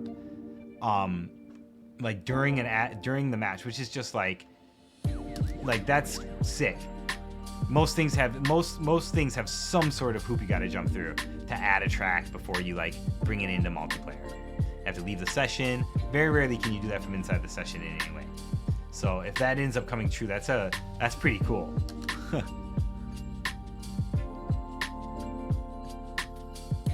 I mean, and yeah, even if you have to go and get them before you go into multiplayer, that's already cool. Being able to use any workshop. Is there any crossplay, or is that not a thing? I can't remember. There's none, right? That's hard to do with not hard like for you. I mean, like with all the parties involved agreeing. I don't know how that works.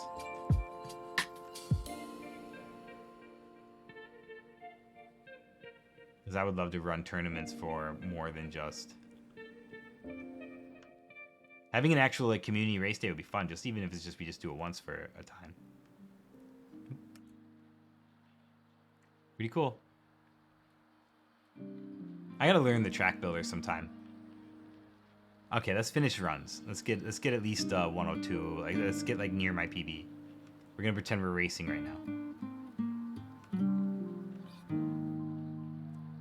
Dang. Recover. Oh God. Recover. One thing I'd say, guys, keep your head up and keep racing sometimes, you know? It's like, you can still win the race. In a PB hunt, it's a little different. You can't get your PB if you have a big crash, but...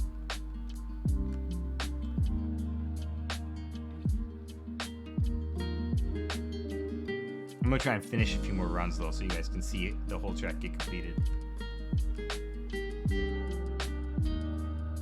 Oh, that flag, guys. You don't want to be as high as the flag, because the flag is thicker than the gate. I think you want to be down at the gate.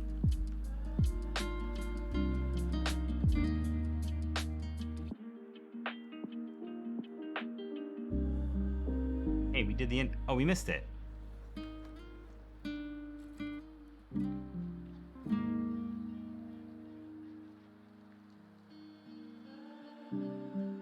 Look at that. Race Pro and Omega beat me. We're going to try and do every run and beat Race Pro and Omega. That's not easy. That's their best run. I'm going to try and beat it every time. Let's try it. Here we go. I'm going to pretend that I'm losing points if I don't. Oh my God, that wall.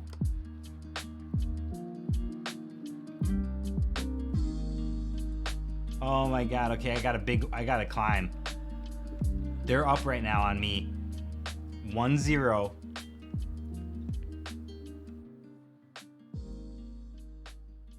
Or 2-0.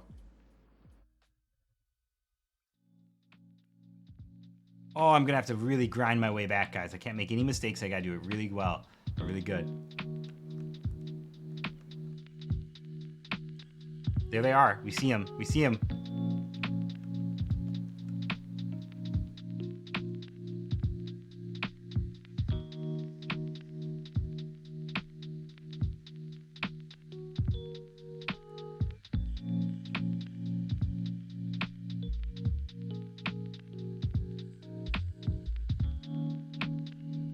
Not gonna do the switchback because I'm scared.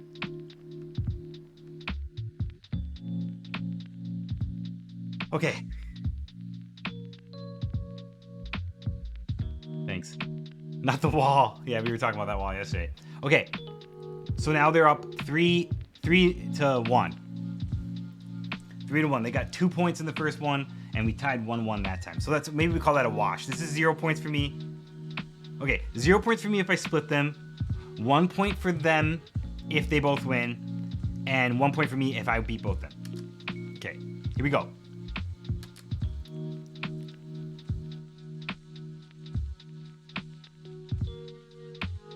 Oh, see, guys, you're watching me fly like safer lines right now. This is the way one of my attempts might look. You know, I would start my attempts in the draft probably doing something like this, and then if I get something decent that way, I would push. I love getting a good time and then flying after the good time, because it just takes the pressure off, or like a decent time.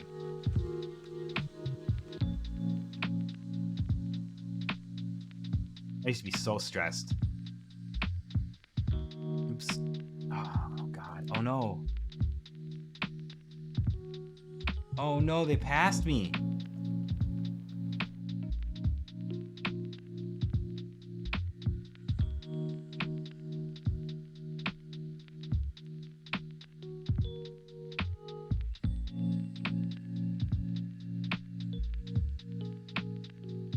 Go. 0 points, maybe? Oh, fought back. Ooh, it's not easy to get a 107 every time, guys. You know, I mean, that's like 107's a one crash pace to, you know, for pros. That would be like, there'd be guys finishing about that slow in races if they made a mistake.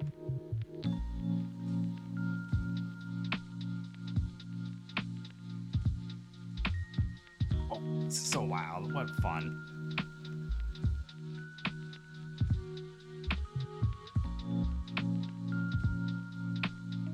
A little bit of snow never hurt.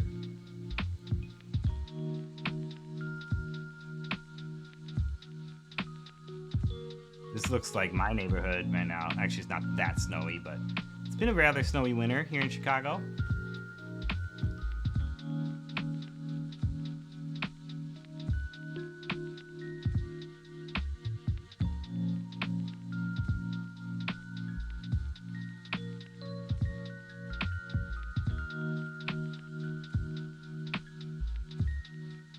Oh, I screwed that up.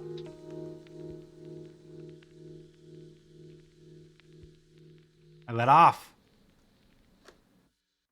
Oh, I didn't get a PB. I was sure I was going to get a PB. I didn't get it. I let off on the final turn. I got scared. It's okay, though. I can do better. Yeah, it's okay. I can take a second off my time. Yeah, we'll get a PB. I love it. The PBs came out too soon. In Cleveland, lots more snow this year than the last two. Yeah, I mean, it's been slow snow the last couple of years, I feel like. This was a more normal year in theory.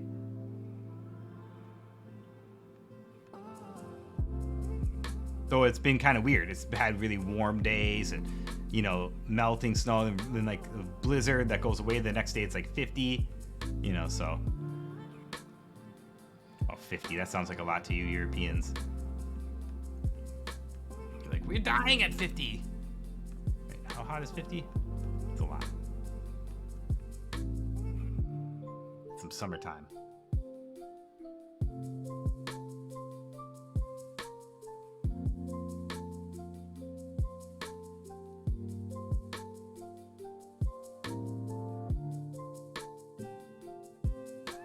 Oh, 50C is not survivable, exactly. Yeah, 100C is when you boil, so if you're water.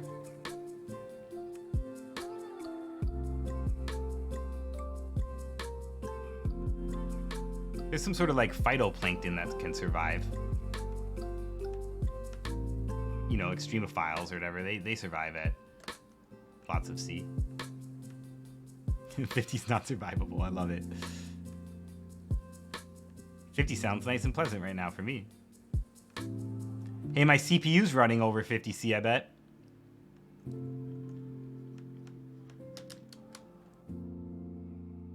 Yeah, we're starting to get it. Do I thumb or pinch? I pinch. In a bit of a hybrid pinch, because my thumbs are a bit strong on the top, I guess. I'm a little bit over the top. Let me Show you my grip, kind of. This is about my grip. You see it? So, just something like that. So. Ooh. Oops, wrong button. There we go. That's the right button. Yeah. I find my thing is I think you can thumb for sure, and if you're a longtime gamer on consoles and stuff, you might want to thumb. I just my kind of concept is that like I write, I can do dexterous things with writing, or like detail with I use my index finger, and so it tends to translate for me that way. But in the end, I can imagine how I could delete my finger and be almost just as good if I worked on it. Okay, ready? I'm gonna fly with thumbs. We'll see if we can beat Race Pro. The guy can't even launch. This is thumbs, guys. We're doing thumbs.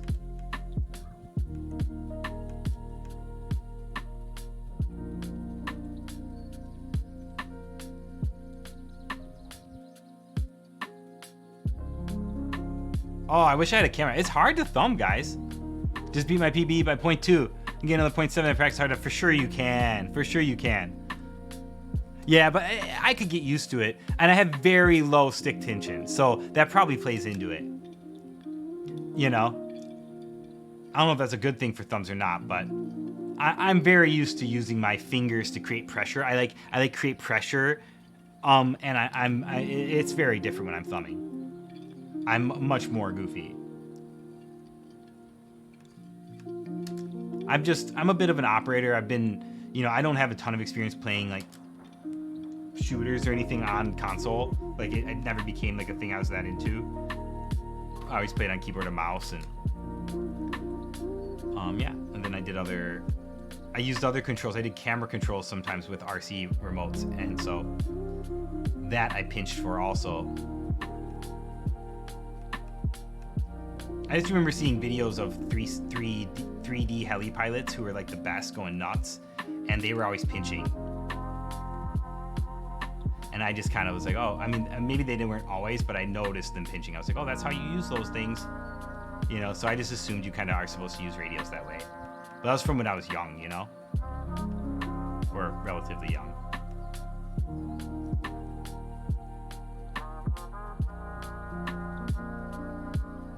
Oh! Yeah, right? What's crazy is some of these drone pilots are good at them. Like AJ FPV, who's on SSX, Supersonic X. He's I mean, he doesn't do it as much anymore. Those angled square gates get me every time. The angled square gates. These ones? Oh, these ones. These things? Yeah. They'd be a little more fun if they were a little bigger. That'd be I feel like that would be the one thing I would tweak on this to make it more like friendly for newer pilots. Not that we want that for the draft. This is a great track for it. You want those tough elements that make you feel the pressure as you go through them. So I'm trying something new there. Yeah, I do believe pinch is better. Yeah, the proof is though that there's people who fly thumbs and go really fast, so it's definitely possible. But I have known people who were thumbers who were amazing, like truly amazing, who switched and they preferred it in the end, the switch to pinching, and they maybe got a little faster after. But it's hard to quantify. These are like literally like I'm thinking of, I think like Noikol did that. He was thumbing and then he started pinching. It's totally personal preference. Have you guys ever seen One Left FPV? He flies with I think he's missing one of his hands, and flies with the controller strapped like this, and flies like this. Can you guys see this? I hope you can. Like it's strapped, and you can find it on YouTube and stuff, and he rips FPV like real freestyle like this with one hand. So yeah, I mean, like actually it flies well, So it just shows you humans are insane, Like all you got to do is work on it. Your brain will recalibrate. Eventually you'll be able to do it. Hey, maybe you won't, but hopefully you enjoy the thing. You know, don't do stuff you don't enjoy. And yeah. And one thing I'll say as this grind goes on, guys, it's really, you got to focus on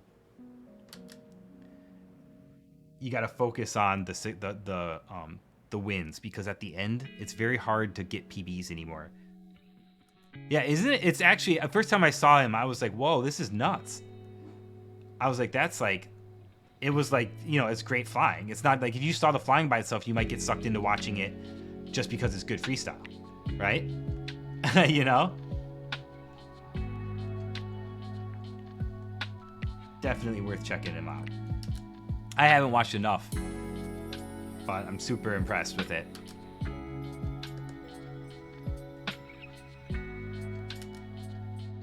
Yeah, we're on the official DCL channel, so, you know. Oh yeah, he was missing things. It's hard to follow this. I honestly got like half the battle is figuring out the challenges in IGO. Or, you know, following the instructions, I should say.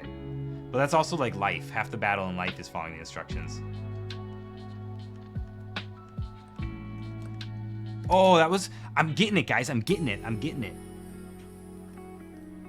Should we do another track in a little bit, or should we get this? I feel like I'm gonna get it. I'm restarting that. Dude, were you number like 16 or 17 or 15? Did you fire there? Top 20 is mind blowing. Oh, Edok, congrats, man. That is such an insane accomplishment. I washed out. It was too much for me. Too much to handle. Ooh, okay, here we go. It's easy, guys. Sometimes you just gotta tell yourself that it's easy. Honestly, last night... So I recorded replays. Right? I'm gonna stop and tell one more story. I recorded replays last night of like some of the best times. And I was talking to Athena. I was like, look at Thunder. It's like easy. What's the weirdest cam angle? Oh, I've heard of people flying like 75 plus at like a narrow field of view. Not in real life, but in sim. Get that PB. What's up, Rev? Thought I saw you earlier. It's happening. It's happening right now. This one's for Rev.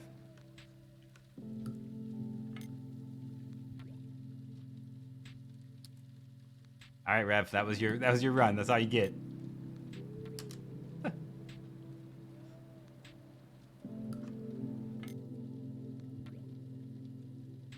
I'll tell you what, this cotton undershirt is like doing the trick. I don't even notice, like I'm not sweaty. You know, I haven't noticed anything beyond normal. I feel a little warm because it's like 2. But honestly, guys, every time I wear this jersey, like I'm doing this at the races when we meet up, because my teammates would have been like, damn, gMan, you're stinky. And I'm like, no, I'm not. I'm never stinky. It's just this thing.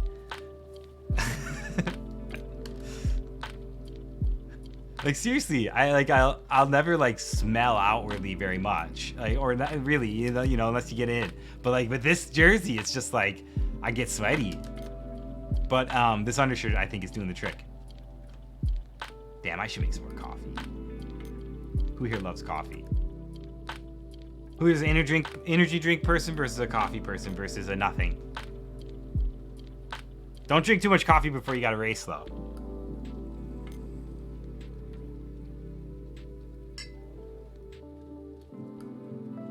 There's a such thing as the, try those scent boosters. Yeah, I mean, I should wear, the thing is, I usually don't get sweaty that much that I don't even really wear, like if I was going to race, I'd put on deodorant, but like in the house, I like generally don't wear it because I don't really get sweaty. But when I wear this jersey streaming, I'll like be like, oh, whoa. You know, it's not like horrible or anything, but it's just like, you know, it's funny we're talking about this. But hey, it's a revolution. You know, I guess you just need a breathable cotton. I should make more coffee. I actually really should. So guys, I have a 5-minute video that is tips from Star, Propsicle, and Thunder or somebody. And I could play it while I go and make some coffee and take care of a few things. So, I mean, it's like 5 minutes long. I'll watch it with you guys if you want. Should we do that? I mean, I'll come back. Oh, interesting. Interesting. I'll have to ask Athena if she knows about scent boosters and see what we can do. That's a thing. Okay. Okay, cool. Yeah, thanks. Really appreciate it. I'll be back on Sunday too. So we're gonna do this though for another like at least like I think I'll go for like another hour probably. So we'll do this 5-minute little break, watch this video. I'll grab a little tiny snack and I'll come back and we'll finish. We'll get a PB. We'll get a PB on this track and then we'll watch some replays and call it a day. Cool. That's the plan. I hope you guys are into it. So let's cut this off. Let's get the right video on. Okay, so this is we're gonna mute the music and let them take over. Here we go.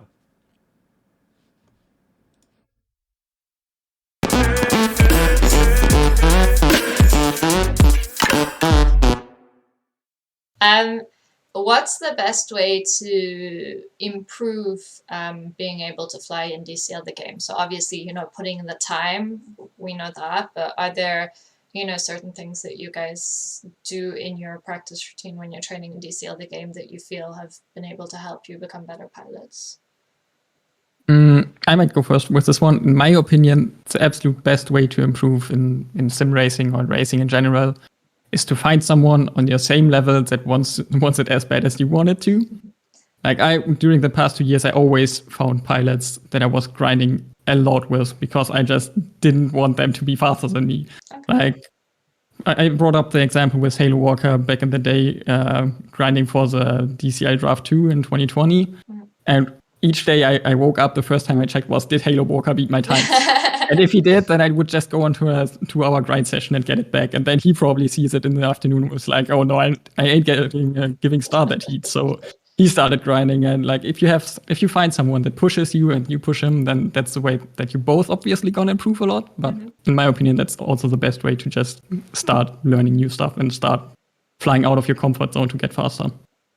Do you also use that person, like, do you, you know, spectate the way that they do lines and stuff and use that as inspiration? Or is it just like you're doing your thing and you just want to be faster?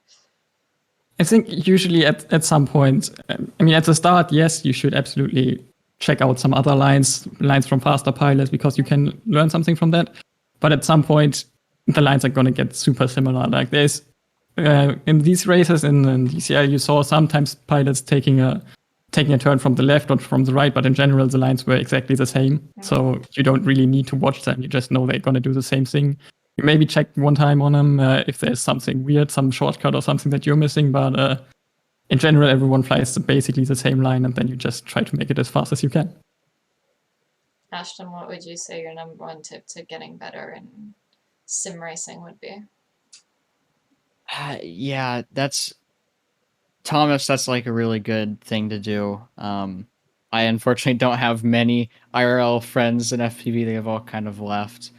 But, you know, finding a team or someone to, you know, fly with is the best thing you can do because doing it alone, like, is kind of, it's kind of lonely. So you do need a team. But having someone to always push you, both IRL and DCL, is the biggest thing ever. You know, if you practice hundreds and hundreds of times by yourself and you never saw anyone else fly, you know, you might be miles behind everybody just because you didn't know that you need to push as hard as you do. My second thing would be is you can't ever settle for a time that you've gotten on a track. There's been multiple times where I've gotten a time and I'm like, I can't beat this. This is done. Never going to beat it again. And I end up coming to the track, you know, a week later and end up somehow beating it by like a second and a half. And I'm like, whoa. And sometimes, you know, you need to step back and really not just be grinding and grinding and grinding. Take breaks. But yeah. Do you feel like if you're grinding nonstop, you kind of get in your head too much? You know, it's different for other people.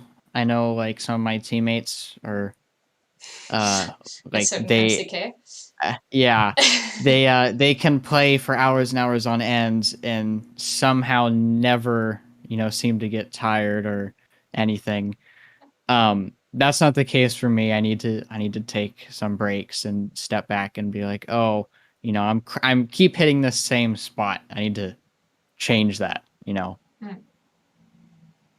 And what about you, Silas? What would you say your number one tip for improving in DCL the game is? I'd say just nothing beats stick time.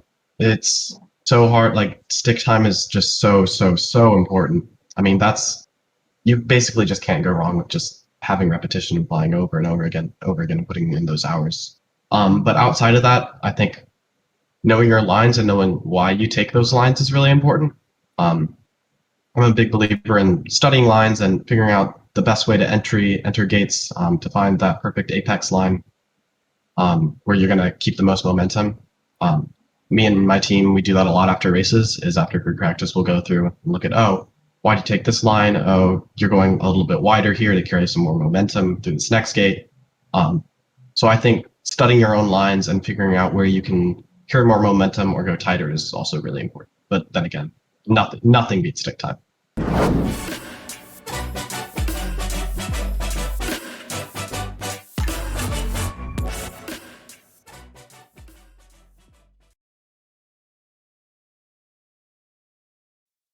Hey guys, that was cool.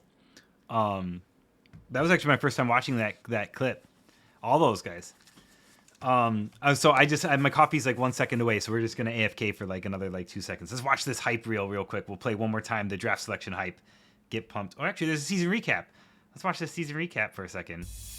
DCL, the official World Championship for professional drone racing teams, returned for its 6th season in 2021 with new tracks, new pilots and a new format, including the first Women's Cup. The epic locations around the world which have become DCL's USP in real-life flying were seamlessly transferred into a spectacular virtual world. The draft selection through DCL the Game attracted a new wave of talented pilots, recruited by the teams to fly at the premier level of drone racing, blurring the edges between virtual and reality for a new era of sports entertainment. The season started in America in June, in DCL's unique virtual city, Proptown, so popular on its debut in 2020. Then it was on to the ancient castle of Reuter in Austria, one of DCL's all-time favourites after staging the first real-life race in 2016.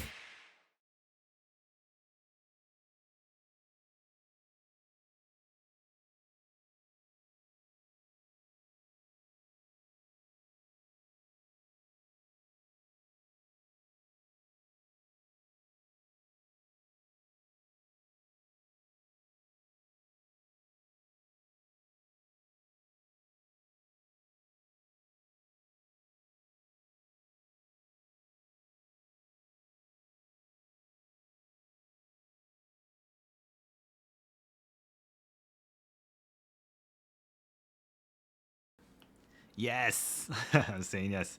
Fly, you fools. That was half of what they said, right, guys? I mean, that's what it means. I busted out all my little lights today back there, and they're looking pretty good. And I used a better placement for this edge. I'm really liking the way it looks. The castle level is so nice. Oh, you like Siege? I like Siege too. I might do that. I really need to practice Siege Torval. The big structure is a headache to get fast gems. Let's go to Siege because I know I'm gonna beat my time here. But I'm not stressing beating my times. I have nothing to prove. But I know what I can do, and I want to do that, so I'm going to. But I don't have aspirations to push past what I can do. And this time. But for everybody in the draft, that's probably what you want to do. You want to push, But I mean, stay healthy. That's like I'm a big proponent of that. I tell people though, if they're into FPV and they like it, I'm just like if you enjoy it, stick with it. That's my thing. And I'm always saying if you enjoy it first, because sticking with it is something you should do if you enjoy it. But if you do, like, it gets way better. That's my thing that I always say is it's just like, it feels good to fly, to have control. So everybody who's on that journey knows what I'm talking about. So, I got to make a cool whoop track tonight. That's going to be fun tomorrow doing whoops. Okay. So, Omega. I still have Omega. We can look at Omega's situation. Oh. So Siege is a track where you can do the whole track okay and make up all the time in that tower, right? I'm 5 seconds off the best time, and you're 5 seconds off of my time, right? I can take a few seconds off pretty easy here, and you can too. That's the truth. Oh, music. Let's get it going.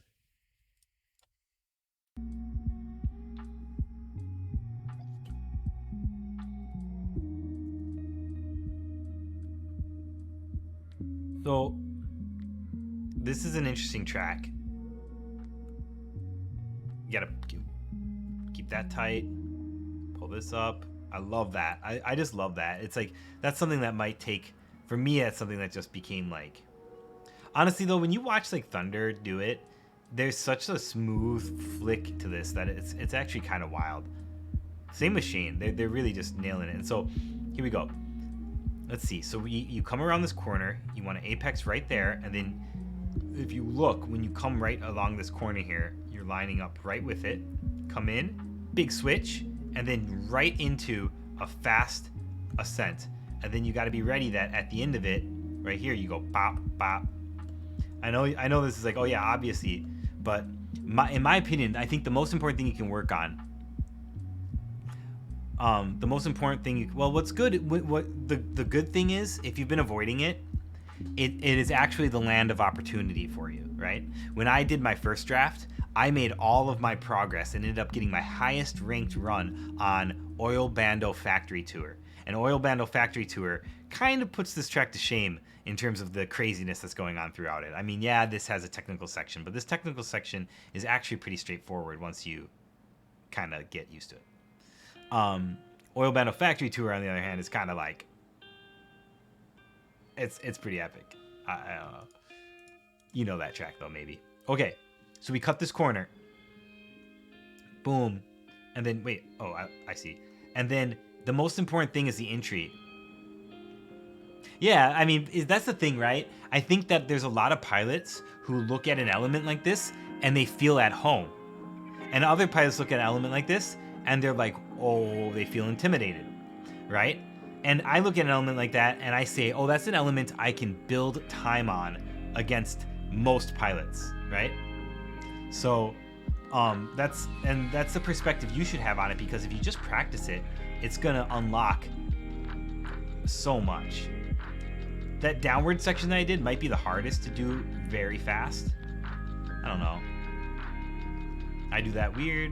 Oops. I'm being really sloppy. All right, let's do a good run.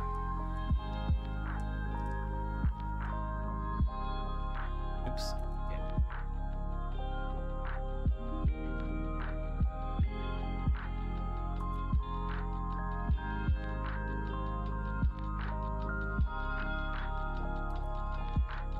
Nice. I should have finished that other track before switching. This track is my promised land too, because I should be able to get a second or two off of it. They feel so good when you get them right, Edoc, because I know you've gotten them right. Like, that's the thing, right, guys? Like, I'm at the point in my level where I touch the greatness sometimes. I'll do a ladder sometimes, just like perfect, you know? And like, I mean that like next, that like perfection kind of stuff. But can I do it every time? And doing it that well then makes me mess it up more, because I'm thinking about trying to do it that well. It just gets, it's hard. You know, it's amazing how some of these guys do it so consistently, and that's why I think tinkering with rates and stuff can be important too, because there might be something fundamentally that's making it a little harder for me. I mean, it's so true in my whoop right now. My real life whoop is flying like, feels like I'm in a sim with it now.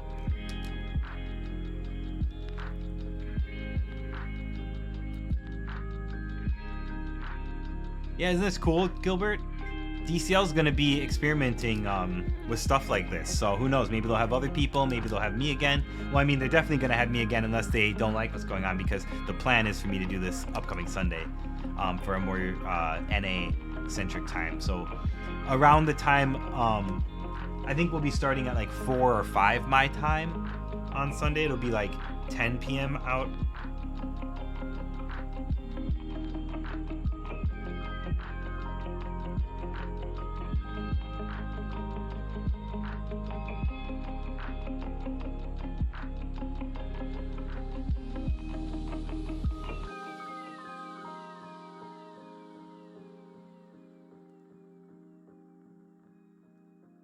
I just got a message for some work.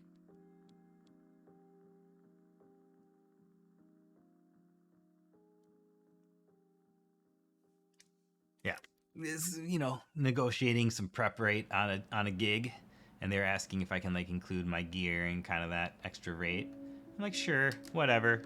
That's true, actually. I include that particular gear anyways, so that's an option for them. Looking forward to it. Yeah, it should be cool. It'll be fun. I think I'll try and I'm gonna check out the beta too, maybe during it if it's still up. Okay, I'm gonna fly good too. I'm feed forward to it. Guys, I made a critical error though. It's hot, and I made hot coffee, and my room is kind of hot. I turned the heat up a little while ago. Oh, I left my thing open.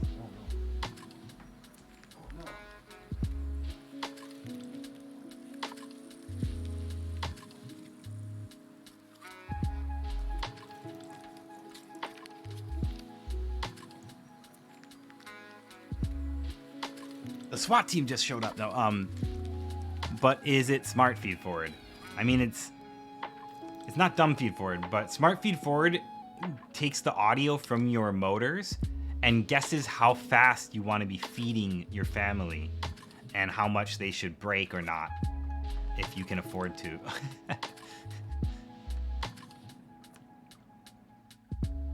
It's like paying it forward.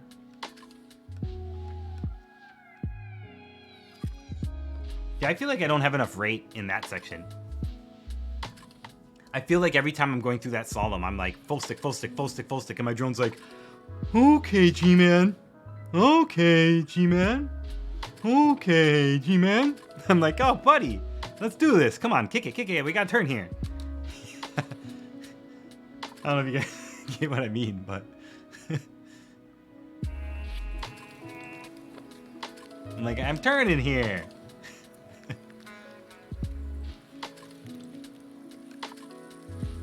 Thunder literally just speaks to it with the voice of Raiden, the god of thunder and lightning.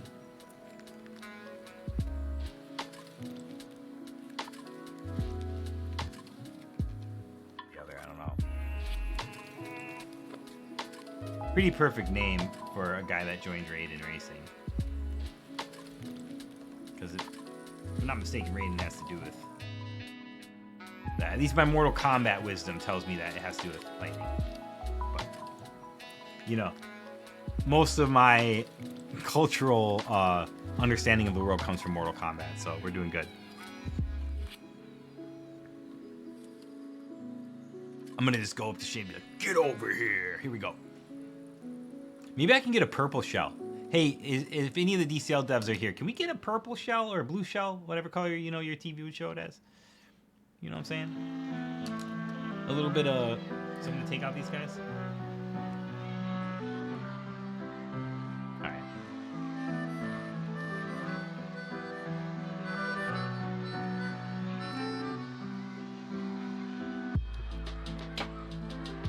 Well, I didn't know which way was up there.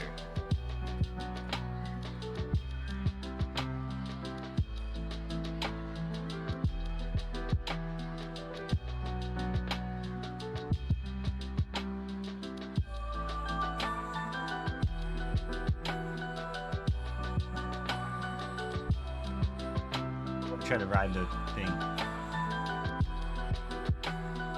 What if this was a corkscrew? Oh, that would have been fun. So it's like ladder up, and then into a cork. Oh, that would have been cool. New skins, did I hear? Ooh. What?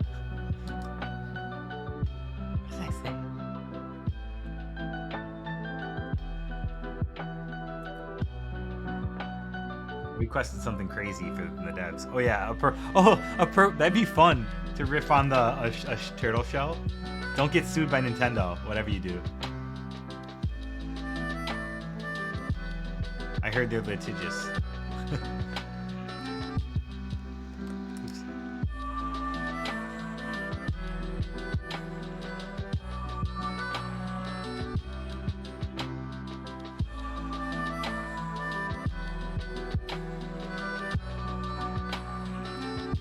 I should change my name to like copyrighted FPV or something silly. I was just thinking like if you chose a name that was like something, and then like you couldn't use it, and like and make you change it because it's like some brand.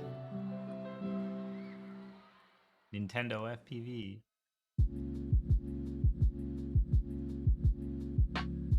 Damn it, man.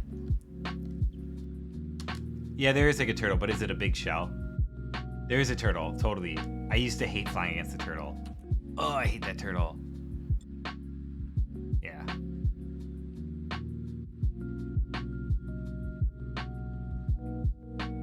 Some of those skins will trigger you, you know? When you're just trying to beat them, and they just do this thing all good, and you're like, what? These days, I'm kind of stuck using my China Dragons quad. I figure if I have an official DCL quad in the game, I probably should use it.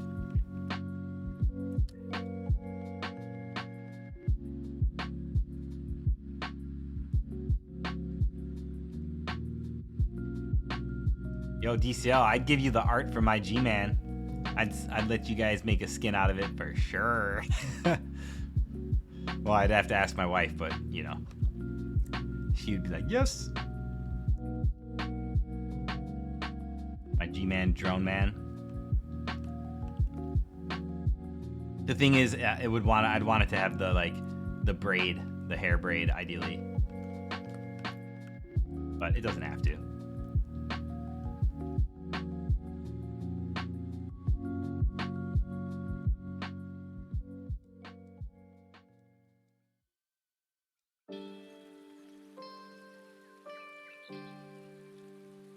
Thought I was in front of my PB for a second. I'm not, am I?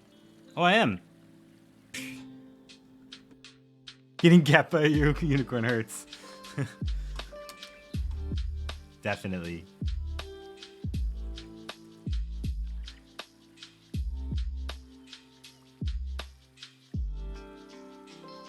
Yeah, I used to fly the little UFO forever, and I know it would get people.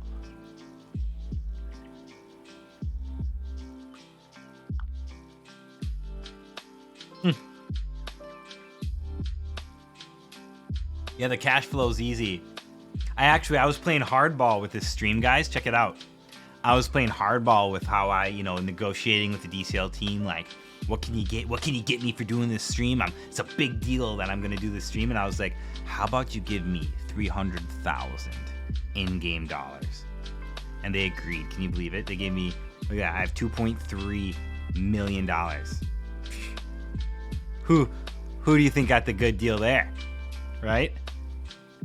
This guy. I can't believe they went for it.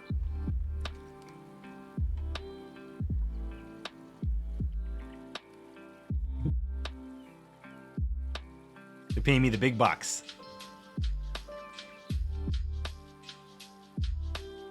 That's the big update, though. They're doing NFTs. I'm kidding.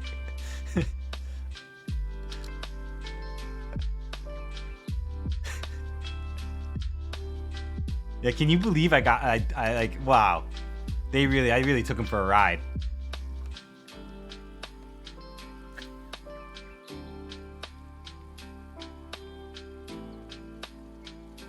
Oof.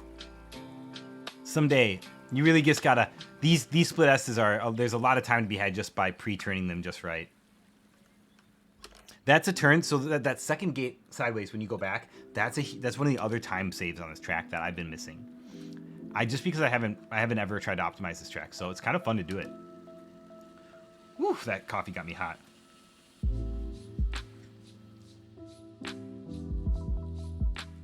All right. Well, I wonder what track I should fly for a PB. I was getting kind of close on that other one. Maybe I'll just keep doing this though, because I just gave up a PB, so let's stay here. Okay, we got to get a couple PBs before we quit. That'll be the goal now. We'll finish with some PBs and call it a stream. And then we'll be back on Sunday for even more insights, hopefully. Well, we'll be back. Not hopefully, but with more insights, hopefully. I mean, hopefully I'll be back. Anything could happen between now and then, but... So hopefully it's fair, I guess. God, sometimes I'm just like...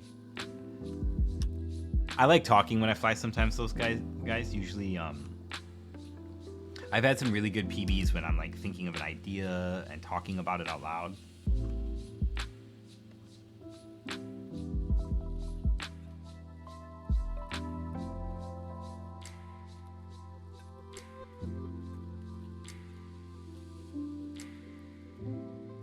That was, guys, all I gotta do is react. Exactly. You're in this in-between state where the certain part of your brain is not, it's like you're doing the figuring stuff about this idea, and you're letting your do stuff brain do the stuff that you already know how to do, instead of your figuring brain get in the way of your do stuff brain. You know what I mean?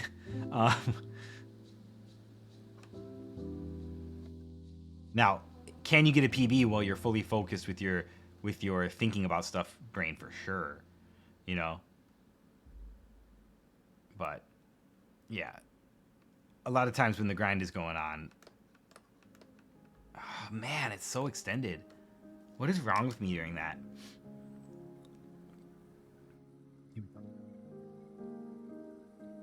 Half the battle's mindset, though. You know.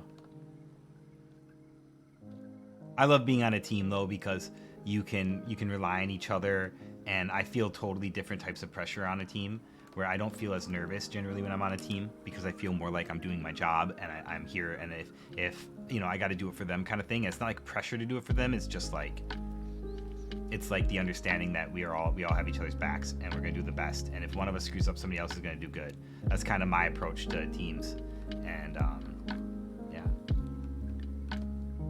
And that's what's really cool about DCL, because team, you know, drone racing is typically not a team thing, you know, and I'm glad to see it stay that way in certain arenas, you know. It's good for the sport, potentially. How crazy is FPV going to be in 10 years, guys? Like, you think about that ever? You know?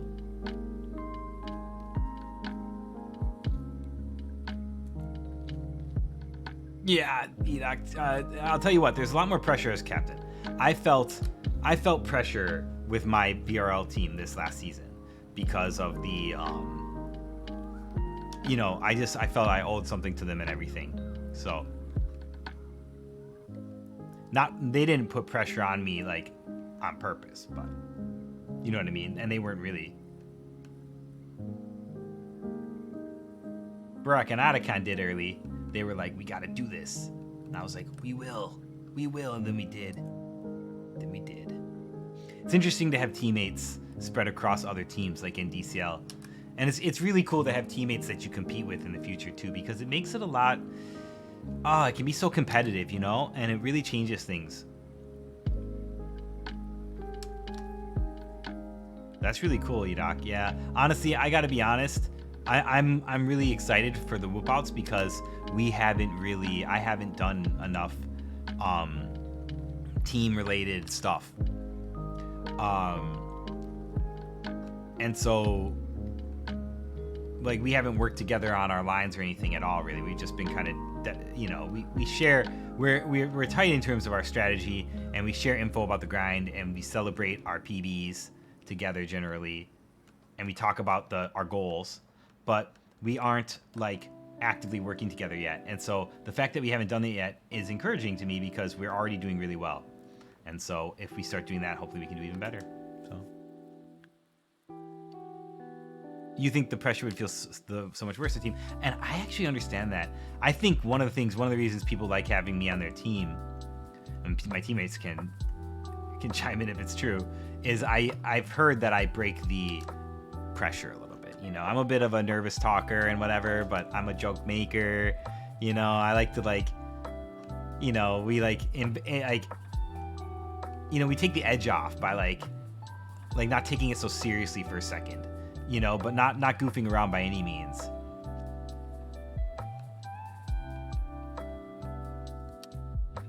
But yeah, it's hard.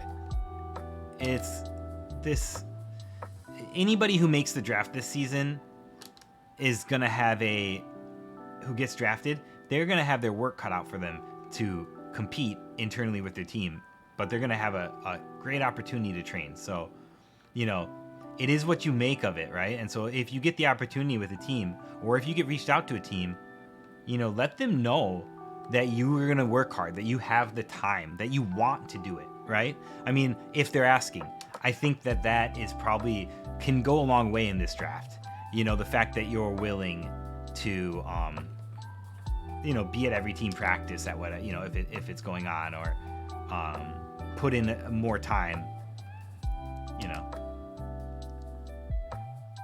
because active team activates the team. Do you know what I mean? So, yeah, dead teams, you know, dead rosters feel less alive. You know, I mean, that's the silliest thing I've ever said, but it's like, you know what I mean. Oops. Why did I think I was doing a left ladder? Oh, that was awkward. Maybe we can bounce the whole way down. Well, yeah, and you're especially in a situation, Gilbert, that's like the hardest one. You know what I mean? Like, there's a few teams that if you get drafted to, like, there's a few teams that if the best people get drafted to, they won't race. You know what I mean? Like, they're the best in the world, guys. You know what I mean? Like, and the only 4 people race. So, and these teams have like 10 people or 12, you know? So it's like, it's a huge thing just to be in it, you know? So, yeah, this next year, hopefully I race a little more. I'm gonna work harder. Last year I had other things going on a lot that kind of was like, it just made more sense for me to kind of leave other pilots to it. I still worked really hard, so that was cool, you know? But my team was strong. We had a good lineup, and it didn't make sense for me to push to take that spot away when I was gonna not be able to dedicate as much time, like, the week of the race. So, but this year I'm planning on doing it. But yeah, I mean, you might get drafted to Raiden or X-Blades, you know? It's like whoever you are. And you might not be able to even beat me. You know what I mean? At a race. And like, I would have an extremely hard time making an X-Blades roster. You know, I would have to just practice more and level up, you know? That's the thing, is I'm planning on doing it, so yeah. You know, I'm planning on being one of the best on my team this year, so we'll see where we get. I need to work at this more. Can we still get a PB? I think we can. I'm gonna do it. Nope. Okay. Here's a PB coming in.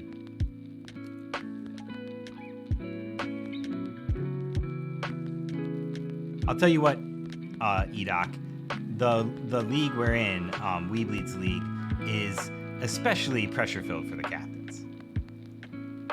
It's if you're a better pilot and you want to feel the pressure and they keep this format, go ahead and join this league in next year whenever they run it again, because the format has the captains racing last and the points are like determined at that point, and so the captains have the ability to make or break it for their team. I feel bad because I've made it for my team a couple times, which means I was participating in some other captain breaking it for their team, and it breaks my heart. I wish we could all just win, but at the same time, I want to beat all you guys, so.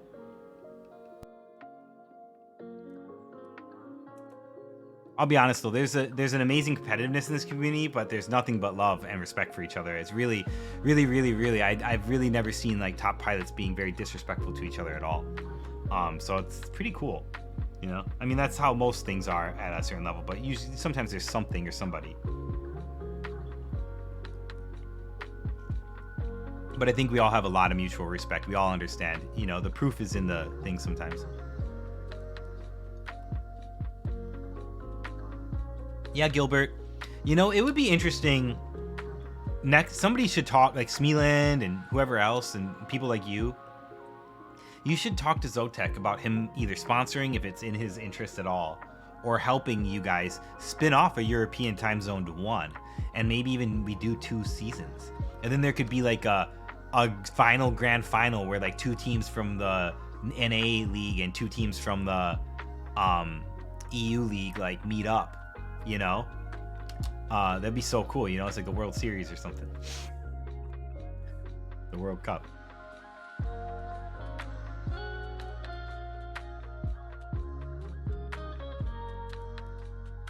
I'm not sure if he would want to sponsor it though, but he can maybe help connect more sponsors and stuff and put the weight of the league behind it.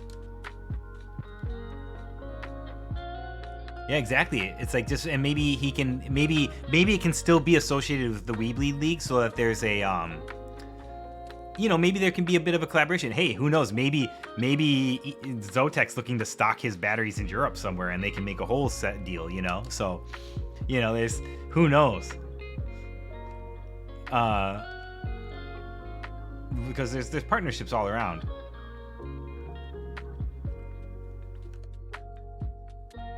How about that save, guys?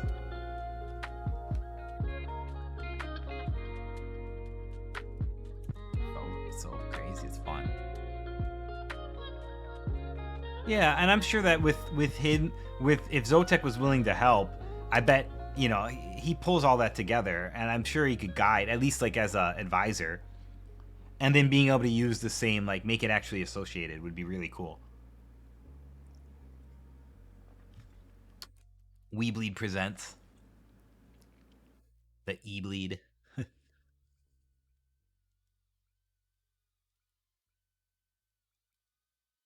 If you build it, they will come, you know? That's the truth. That's what DCL's believing in right now. That's what a lot of the drone content is right now, you know, and drone racing. It's if you build it right now. And we're building it, guys. There's stores that would, yeah, oh yeah, I read that. I mean, it's a cool scheme, and I mean, like, obviously it wouldn't happen until like next year, but like it's bad for the league that we have people playing in the middle of the night.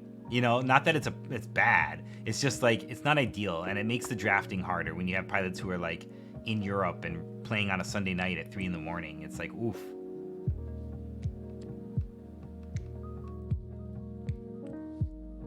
It's different with DCL because they're a global competition, and they set the time zone to where they're virtually at or where they really are at.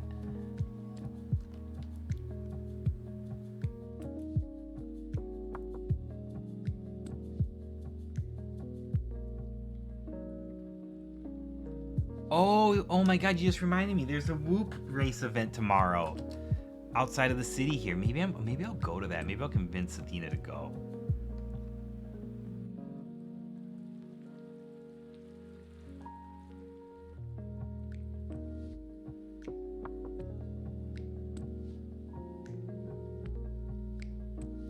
Oh.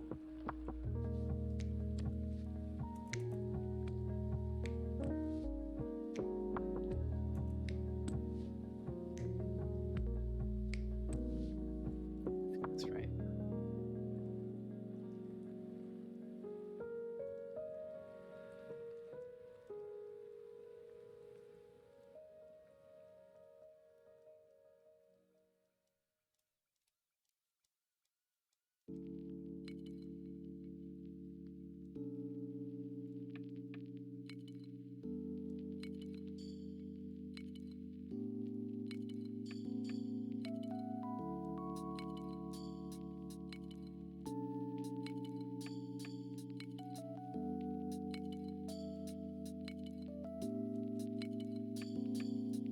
Oh, I choked. Let's get it. Oh, I washed that out too. Oh my God, I can take another second off that. Oh, I wish that was the case. No. No, I wish. That would be really fun. That track, that whole, I gotta watch that. That's like this weekend, right? That's why they canceled Weebleed.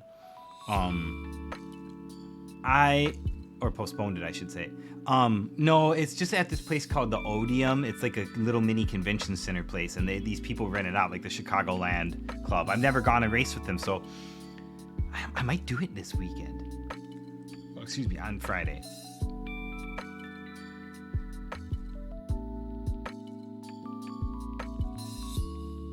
Maybe I'll break all my drones tomorrow, though, instead. We got a PB, guys. I don't know if anybody noticed, but that happened. Took a whole second off the time with a terrible second ladder section. Okay, so let's see where we're at in terms of the overalls now. Ooh, back on the front page. Back on the front page, guys. All right, all we got to do is take down AK to get myself. I need 1.6 seconds to get Raspberry, 1.7 seconds to get Raspberry. And then we're number one of, we're ahead of all of the, oh, Pucka was on, oh no, he wasn't here today, no.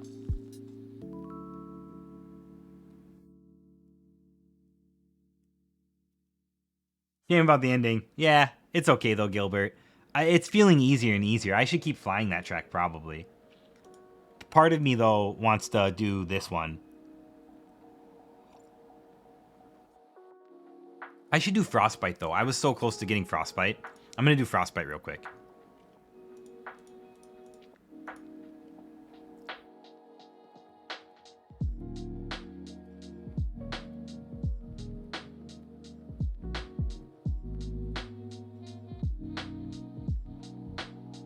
Yeah, so I don't think I'm gonna fly for much more than like a half hour here, guys. I think we're gonna wrap it up in like, we'll do another session, get another PB, and probably call it after that, and then we'll be back on Sunday.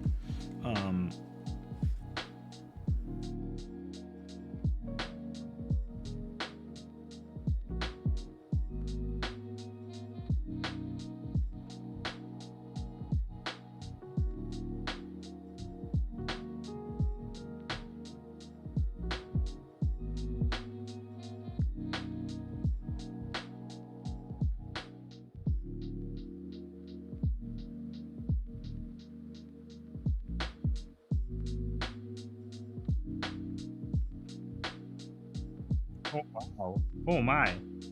Oh, man, my brother just, that's crazy. My brother might be buying a place or a condo. That's crazy. What news? Okay, let's figure this out. Who are we racing against? I think I'm going to have to take a 2-minute break here. But I'm going to get my times up, and then we're going to do it. Ooh, Sally. Who is this Sally? Min Chan?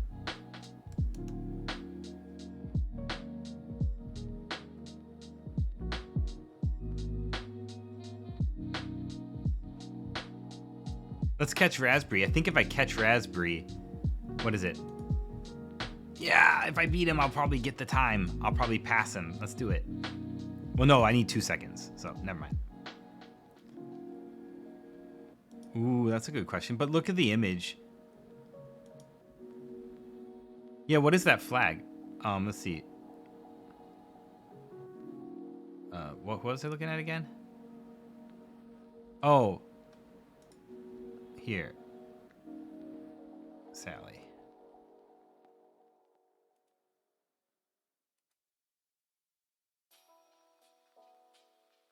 Huh. That's the... Is that... What does it say? Super? What does the thing say on the picture?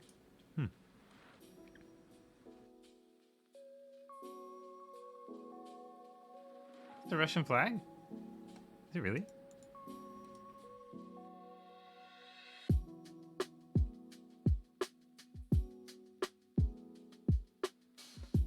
Huh, okay, cool. Okay, we're gonna take just a brief, I'm gonna fix this up, favorites. All right, we're gonna improve our time here, and then I'll be right back. DCL, the official World Championship for professional drone racing teams, returned for its 6th season in 2021 with new tracks, new pilots and a new format, including the first Women's Cup. The epic locations around the world which have become DCL's USP in real-life flying were seamlessly transferred into a spectacular virtual world. The draft selection through DCL the game attracted a new wave of talented I might go pilots first with this one. In recruited my by the opinion, teams the to absolute fly best at way the to premier improve level of drone sim racing, racing or racing blurring in the general edges between is to virtual find someone and on reality your same for level a that new era of wants it sports as bad as you entertainment. want it to. The season started Like in during America the past in 2 years, I June always in found DCL's pilots unique that I was virtual grinding city, a lot Proctown, with so because I popular just on its debut didn't want in them to be faster 2020. than me. Then it was on to Like, the ancient castle of I Reuter brought up in the example Austria, with Halo one of Walker back in the DCL's day, all-time favourites grinding for after the staging the DCL first Draft real-life in race 2020. in 2016. And each day I woke up, the first time I checked was, did Halo Walker beat my time? And if he did, then I would just go onto a 2-hour grind session and get it back. And then he probably sees it in the afternoon. Was like, oh no, I ain't giving Star that heat. So he started grinding. And like, if you find someone that pushes you and you push him, then that's the way that you both obviously gonna improve a lot. But in my opinion, that's also the best way to just start learning new stuff and start flying out of your comfort zone to get faster. Do you also use that person, like, do you spectate the way that they do lines and stuff and use that as inspiration? Or is it just like you're doing your thing and you just want to be faster? I think usually at some point, I mean, at the start, yes, you should absolutely check out some other lines from faster pilots because you can learn something from that. But at some point, the lines are going to get super similar. Like there's, in these races in DCL, you saw sometimes pilots taking a turn from the left or from the right, but in general, the lines were exactly the same. So you don't really need to watch them. You just know they're going to do the same thing. You maybe check one time on them if there's something weird, some shortcut or something that you're missing. But in general, everyone flies basically the same line, and then you just try to make it as fast as you can. Ashton, what would you say your number one tip to getting better in sim racing would be? Yeah, that's... Yes. Does anyone else hear that video? Oh, whoops. Sorry, guys. Oh, I'm so sorry. I'm so sorry.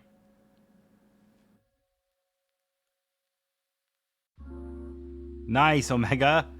I love that you're getting good times in here while we're hanging out, Feels good. Sorry, guys. I'm so silly. I forgot. I'm going to fix it right now. DCL. Sorry.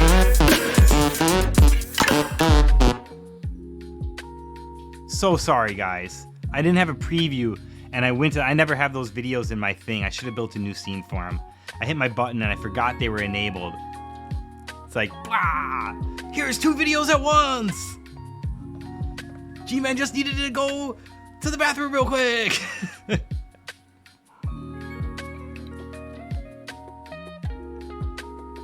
Yeah, totally. I need to set up a better video player system for that anyways. Here we go. It was fun. It's funny, you guys were even supposed to be seeing the screen underneath the way I had it set up, but I didn't do it right. But I didn't spend too much time building a new thing for this because I want to keep it efficient.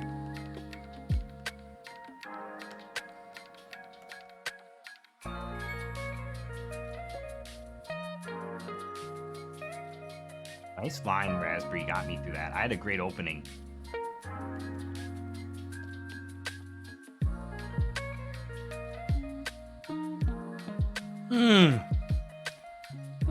That was a good opener.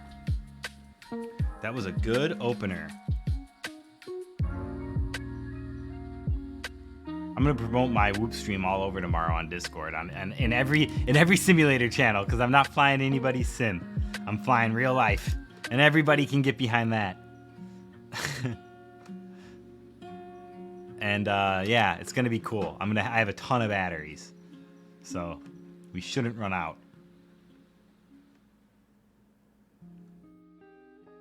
I need like one more charger, or I need one more charger and one more set of bats. I will actually probably run out. Oh, I'm smashing right now, guys. I'm in the zone. Let's get it.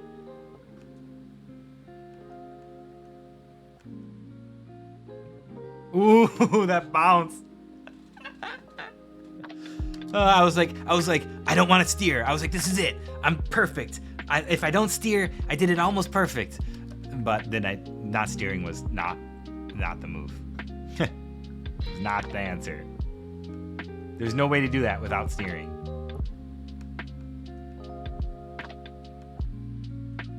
Oh, Raspberry, just crushing. Raspberry's really going fast these days. Showing up. How many batteries do you take to a race? I think I have too many and a massive charger. Yeah, my charging stuff is really large. I need to get more modern charging equipment because I have old big like Hyperion charger and like a big power supply for it. And it's awkward. I do have that's nice. That's cool. Do you do parallel charging? I only parallel charge a little bit. I have a parallel board. I've broken one parallel board in the past. But I have a new one these days that I like a lot. But I don't do tons of parallel charging. I need to get one of those series Whoop boards that charges them as if they're a single pack. Or just make a cable. You can do that with a cable too. I almost hit my reset switch by accident. That was crazy. My finger like flicked it. Yeah, that's what I need to get because it'll be easier to store them. Because right now I have the little dongles from Tiny Whoop that will drain them to storage voltage. But what I want is something that can also bring them up to storage voltage. So if I run the batteries down, I don't have to manually charge them, then drain them. 8 6S battery at races. That's a good number. If you have good batteries, that's plenty. That should be plenty to recharge in between any heats you have and stuff. But, you know, some people bring more because the thing is, batteries break. Batteries break kind of often, depending how you're setting it. You know, they eject and stuff, rip themselves apart. I actually don't. The races I've gone to, I haven't brought enough batteries because I couldn't really afford it. I need myself a sponsor daddy. But I can afford it usually. So I mean, in this next season, I'm planning to actually buy batteries kind of soon. So I'll probably be buying a ton of batteries soon. I should see about finding some sort of discount.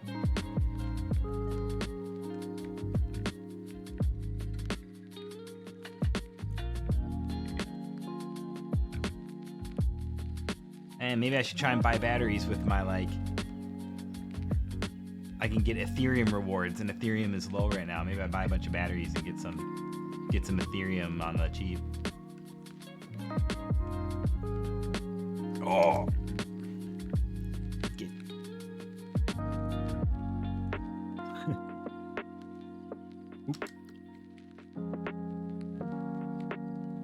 But yeah, I'm trying to consider what I'm going to do for a new fleet and everything, and if I can manage to make the switch to HD. Yeah, I mean, I think tattoo's the dream. If I'm not mistaken, Atacon just got sponsored by them. 2 pilots in the air at all time. I mean, yeah, that's like for sure. You're gonna need it. That's cool. FPV work for that? That's cool. That's an operation. Especially with big batteries. I have like a couple for some of my work. I have like Cinewhoop, like 2 ProTech 25s that I use lately, the HD ones or whatever, and they I have a bunch of batteries for that, and I even have a bunch of like dedicated small chargers that can like you can just plug them in and set it and kind of forget it, like a bunch of them at any charge. And so I can even have somebody who doesn't really, I can show somebody real quick how to plug one of those in and make sure that the settings didn't change, and it, you know, and then we can safely charge these batteries without me having to go deal with it on set every time and stuff like that. So, and it's just simpler for me to not make a mistake. Because I think the number one way batteries do silly things during charging is by accidentally setting like the current too high. You know, it's generally that type of mistake that happens. One thing I'm trying to be more conscious of this year, because it's almost bit me is I'm trying to check my drone better before I pick it up or grab it in unsafe ways. I got shocked a little bit by my battery once that had a cut lead or whatever.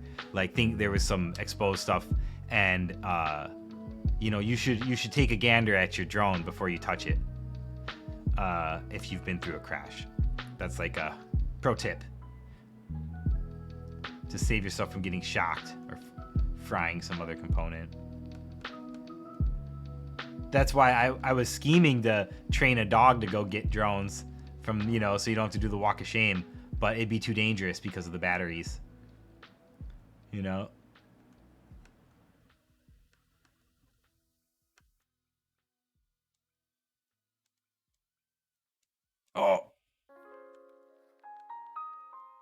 I'm second time through that, I'm getting it's getting in my head. I'm like, and I'm like winging it. I just need to throw it like flat.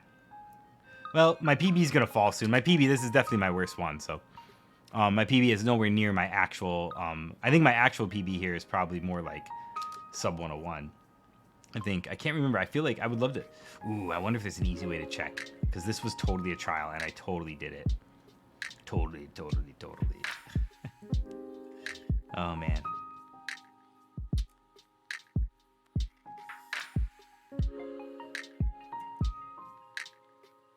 Yeah, exactly. I mean, hey, you know, like, you could design a drone that's still fun to race, but is much less likely to cause to get, you know, something chopped that then is going to be dangerous, right? That's interesting for the purpose of like safety, you know, safety of people touching them and stuff, and like casual. I just saw some builders are like, is it Rotor Ride is trying to push some solderless build kits right now. That's kind of cool. That'll be interesting if that gets some people into it. Soldering is a weird barrier to entry and I really don't feel like soldering should be a barrier to entry. It's remarkably, soldering's such a weird thing. You can do it wrong so easily, you know, and I'm not very good at it, but I had a buddy who like learned how to fix guitar amps or whatever right around the time I was building my first quads and kind of sucking at it. And he gave me a couple tips that he had just learned from like an expert. And I was just like, well, that helped, you know? And then the next thing that helped was getting a good soldering iron. Those modern little pen ones are amazing. I finally got one of those and I love it. My little TS80 or TS100, TS80. I don't know. Those things are sick.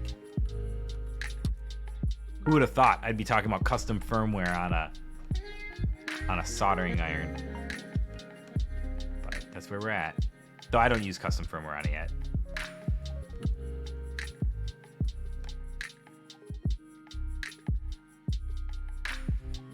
But that made my soldering more consistent.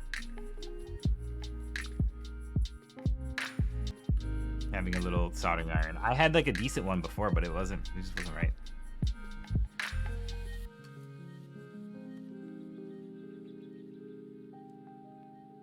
Yeah, I run it off of, I have a power supply for mine and it works pretty well, you know, for when I'm working at home and stuff. Because I use it as my main soldering iron all the time right now. I mean, if I was doing crazy big, something really big, I might bust out my other one. But I don't even think I would, though, because it gets so, it's so good. I mean, it really is.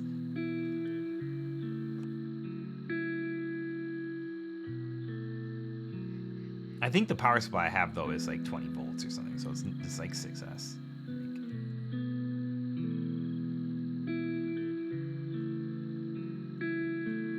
God, I'm really getting goofy again. I need to stay flat.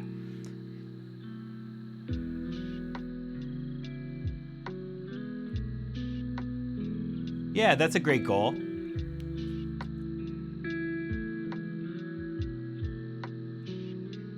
Omega.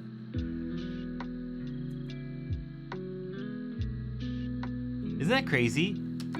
It's like, it's really cool. It's just like, I don't know. It's mine also. My TS 100 has a better tip too, so that helps. Certainly helps.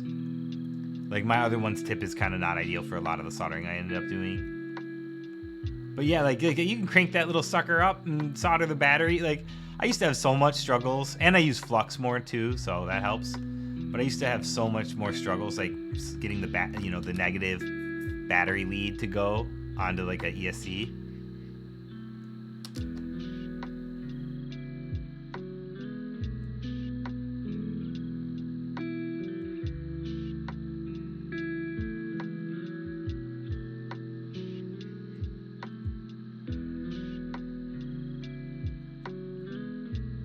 Oh, that was almost it.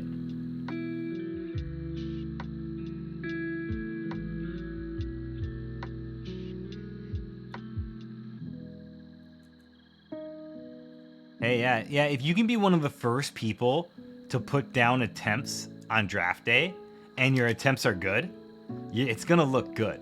If you put up a time early and it holds, like, people are gonna notice that. You know, that means you didn't have to copy other people, and you learned it quick and you did it. Not saying you should try your attempts early, but that is something, like, at least if I was watching closely, and this year I will be, that's what I'd be looking at. Yeah. It's going to be an interesting draft. I really don't know what to expect, because I think some of the teams feel like they're pretty filled up and they don't necessarily need it, and other teams are like, oh, there might be some major shuffling or just room for more. You know, so I don't know. I haven't heard anything, so that's the wild part. I mean, I know what my team has talked about, but we haven't talked about directly about draft picks yet, or a number of draft picks.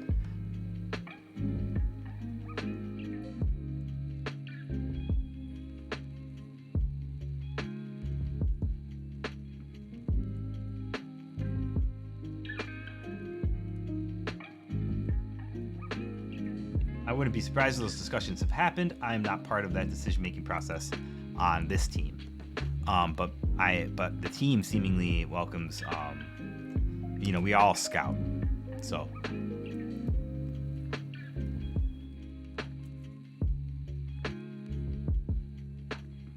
Yeah, I was going to talk about like a method for doing attempts. Like my concept for that is like fly until you feel like you're in the zone and you're throwing down like pretty hot laps. Just like you're comfortably doing it, kind of, and stop right then and just be like, you know what, I'm doing it, and do like 2 or 3 in a row, and hopefully get one that makes you feel good, and then in my opinion just keep going if you're feeling good. But if not, stop, take a break, practice again, get in the zone again, and then do it. I mean, I would build to a peak and then take the attempts during the peak and just believe in it.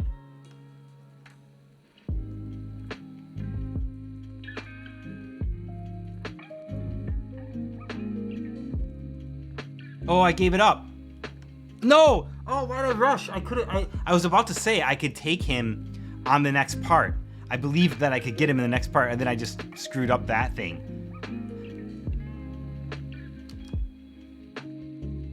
That's the thing, is everybody is under pressure. I honestly, guys, I got lucky. I was a wild card, and then I did really well in the draft. And I showed that I was ready to play DCL at the highest level, and had other things along the way that had proved my skill in live racing, in simulator mainly. And I got approached before as an open pick, and so I didn't have to do. I actually wasn't even like invited into doing that draft, so I couldn't. I was a little bit nervous about it. I feel like I would have done well, but I don't envy you guys. I never had to do it like that. In the 2 drafts I participated in, it wasn't like that.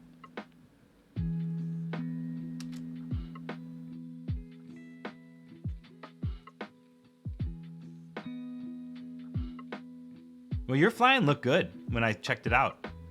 You know, you're pushing here, so I'm really happy you improved your time a little bit. I think you can. I mean, I totally know you can do better.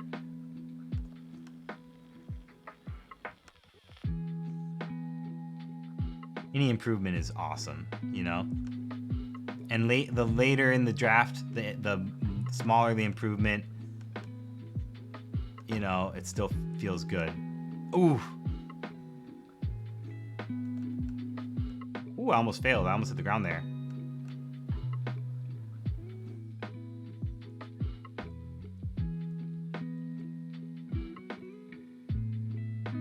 was weird.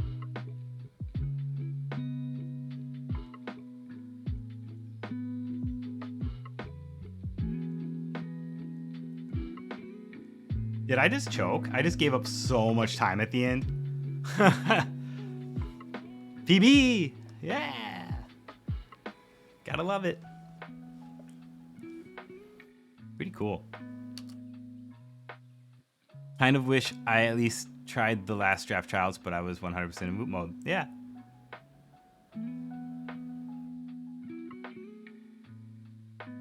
That's the thing. I mean, you have a lot of experience racing and things, and I think that's hugely important, and that's a huge part of what teams are looking for. You know, they're looking for sometimes they're looking, if you're a beast IRL and you can prove it, that's going to be huge. Right now, this season, it's going to be about sim though, right? Like it's like teams are probably making moves in the short term for sim, long term also, but you know, this is just I would think, and I'm not sure though, because actually I take that back, because some teams might be thinking long term with their picks right now because they have a good lineup. So it's crazy. I wonder if they could run some, they should run some mock draft style events if they can. They did it last time because they were testing the technique of doing it that way. It'd be cool if they did it again so people could get used to running the attempts so that they can see what it's like to, because if somebody like clicks attempt and then like it like they waste attempts, you know, it can really suck.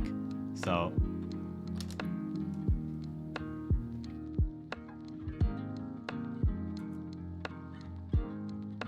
oh, was that how did you do in the pressure though?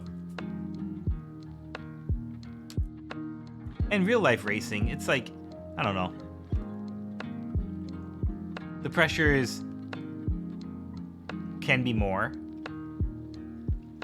I don't know though, I feel like I lock in when I'm in real life.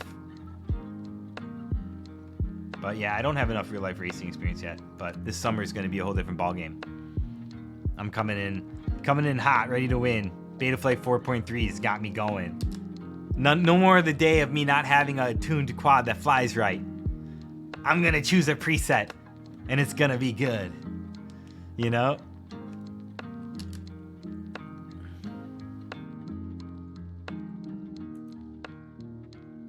/78, I see. But did you feel like the nerves screwed you up during the thing?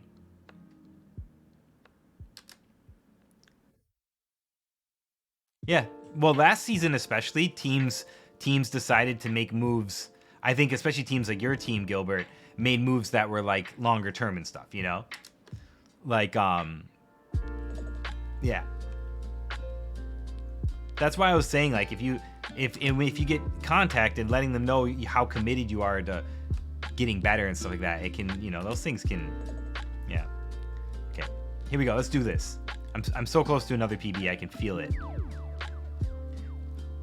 So there's only one track we haven't done today. I feel like maybe I should actually do Playground for a second.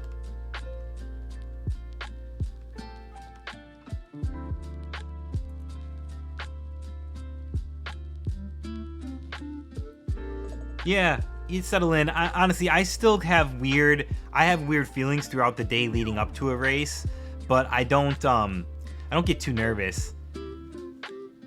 Race day, there's some race day physiological things that happen though, for sure, for people, myself included. Yep, the first thing they told me was go race IRL. That's cool. Makes you better in sim for sure.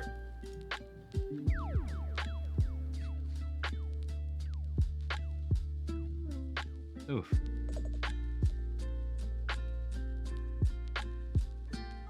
I got to watch someone creep on my PV in real time. Yeah. Yeah, I think I'll get you soon. Okay. Let's look at this. Let's see where we're at. That's cool. If you like those moves, then you should work on Siege then, because you're going to love it when you get it. IRL racing is a lot easier than sim racing for some reason. Yeah, it kind of can be. That's why EDOC, that's why like the World Cup at IO is really cool. if you want to race 5-inch and you want to try and get a lot of time. The way that works is they have like open practice and then open qualifying, just like multiple days in a row with 2 tracks running the same configuration, both with valid qualifying times available. And you just walk up and race on the channel that you want to race on, and you can almost at some points just race pack after pack.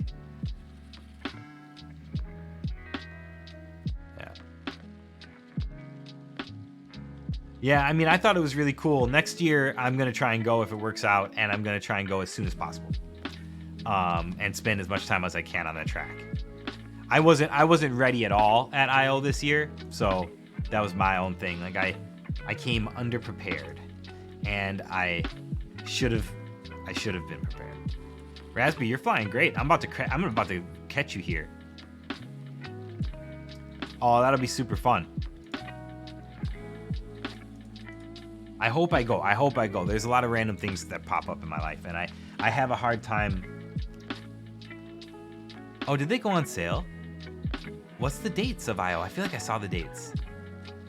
Good thing is infrasound is not then. I feel like I might be in the clear for it.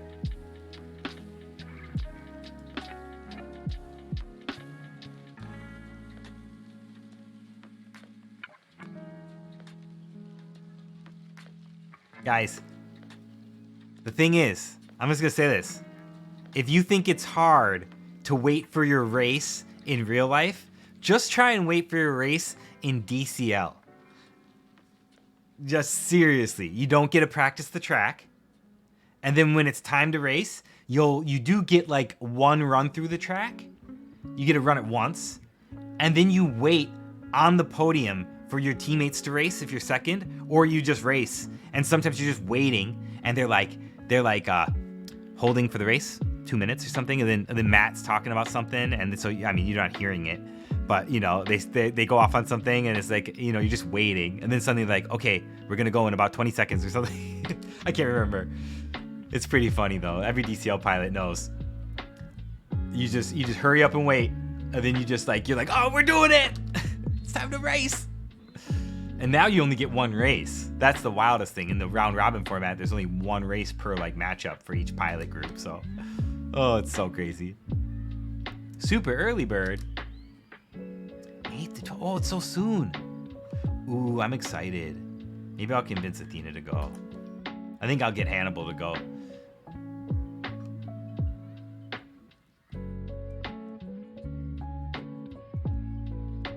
We can have a DCL meetup.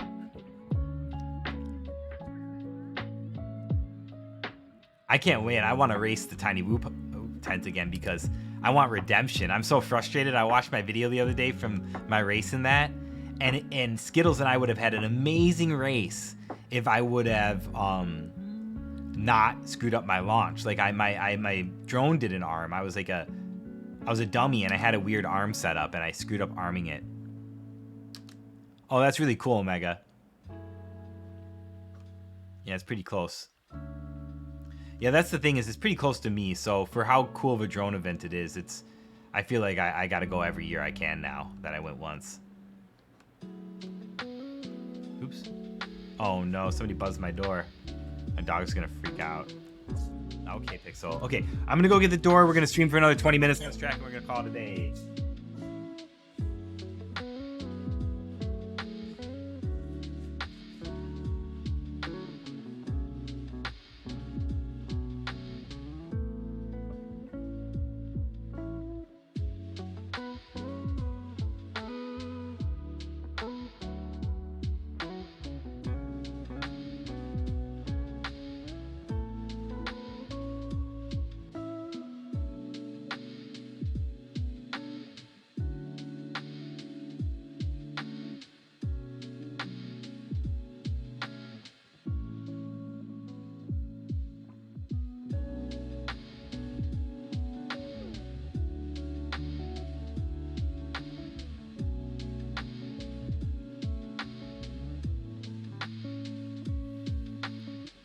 Okay, well, wasn't for me.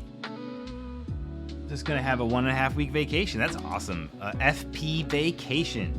FP, that's what the V stands for. I'm gonna have to borrow some of your batteries, Omega. Bring me 20.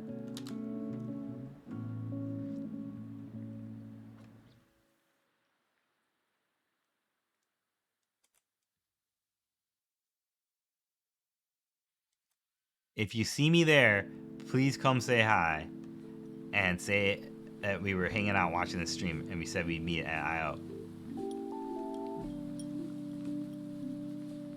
Oops. You know what I'm saying? If I see...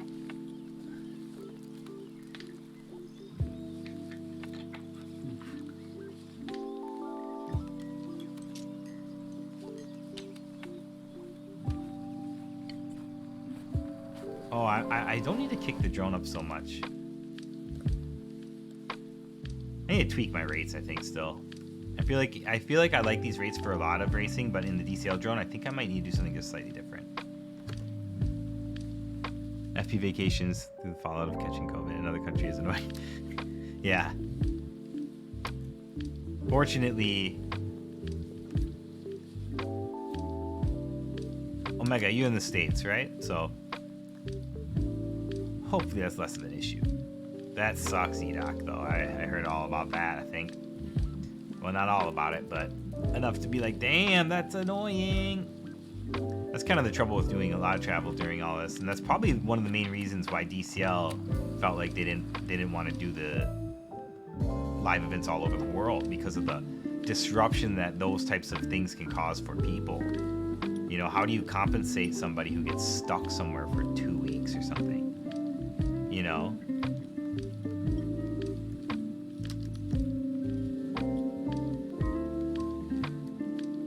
Cool, yeah, it'll be easier with all your stuff. You can fly on the way maybe too, you know? You're not gonna bother flying, but you're gonna fly. FPV. It makes sense. I swear.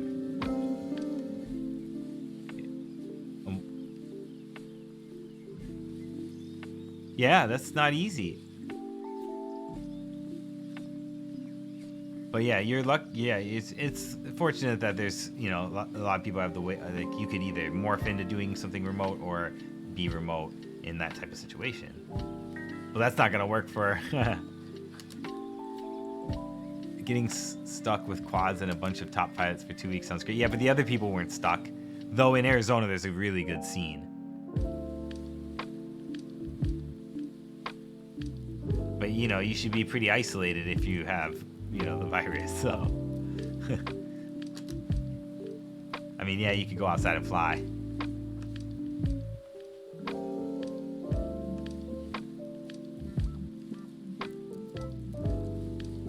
Not to mention, though, the expense of the hotel the whole time, potentially, wherever you're staying. So, but it's like, it's all crazy. It's, hopefully getting better, you know?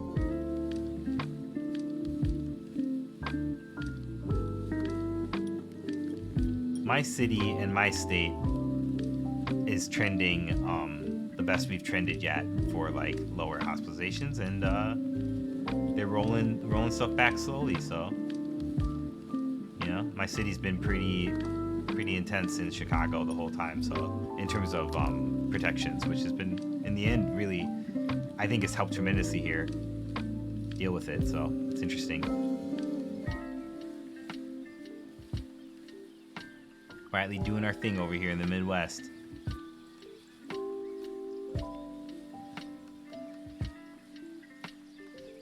But yeah, it's gonna be really nice this spring.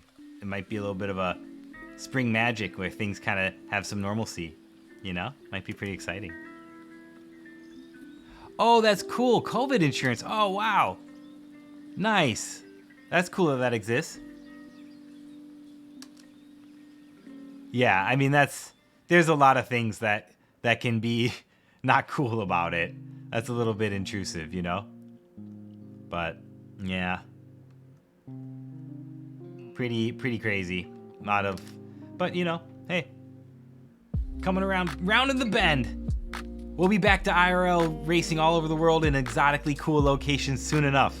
You know? We're weathering the storm like champs, you know? The Drone Champions League.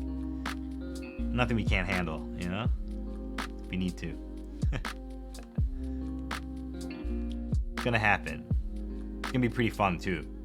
Like, that's the thing. Is every time we don't do a live race makes the next one that happens that much cooler and special, especially for new people who'll be there and all the old people seeing each other again, and new people who've met each other virtually but never met. Like, at I.O. I met so many people and I met a couple of my teammates from Hot Props, and it was like the coolest thing ever. You know what I mean? Meeting AJ and Russell, who I raced with on in a DCL event, and we never had met each other.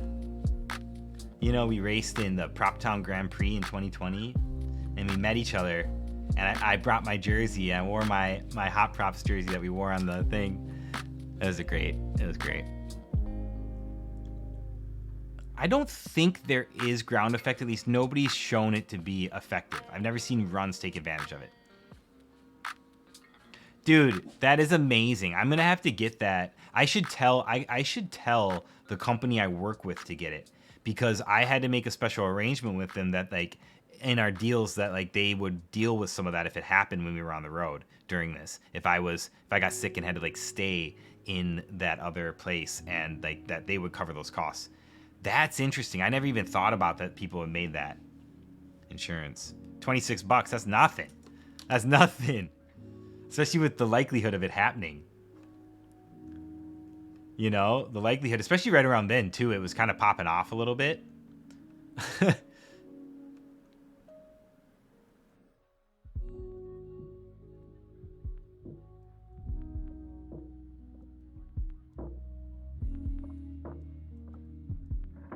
That's a really smart thing to do with the whole international travel, I'm sure, though. So yeah, you're right on. You're right on, Gilbert. I honestly think that FPV was elevating, but I think that forcing top pilots to sim elevated FPV. I'm telling you guys. There was a leveling up that happened in the FPV community, and it's because they were simming. And that's my hypothesis. I'll stick to it. You know?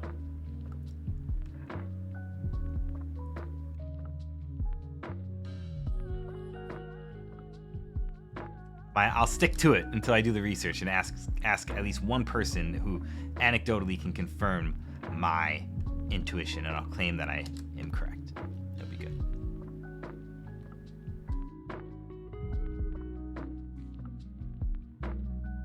Yep.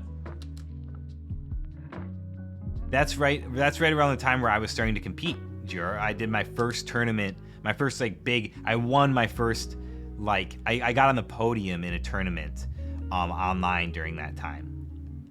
And then I started competing in a different tryout series in DRL Sim. And was, you know, that was like, yeah, so many people had the time because of it, including myself. And that's why I streamed. That's why I went out for the draft. That's how I built the confidence. You know? It's funny because for a long time, I always said to myself, I think I'm pretty good at this. If I just tried and focused on it, spent the time, I could probably be really good, you know? And then, nice. And I said to myself, you know, oh, right now's the time, right? We had this, like, slowdown of life and forced, you know, chill out. I used to travel a lot for work, and so I certainly wasn't doing that anymore. And so I was like, let's put my money where my mouth is, or my time where my mouth is, and fly these sims as much as I think I can and see how good I actually can do. Or sorry, try and be as good as I think I can be while flying these sims as much as I, you know, can.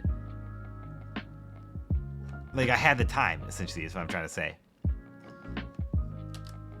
And I don't regret it at all. You know, obviously, I mean, I'm here right now, getting to compete, and, you know, that's really what it's all about. I try and remember, every time I'm racing in a big pressure moment, or racing like in a DCL or something like that, I remind myself that this is what I'm here for.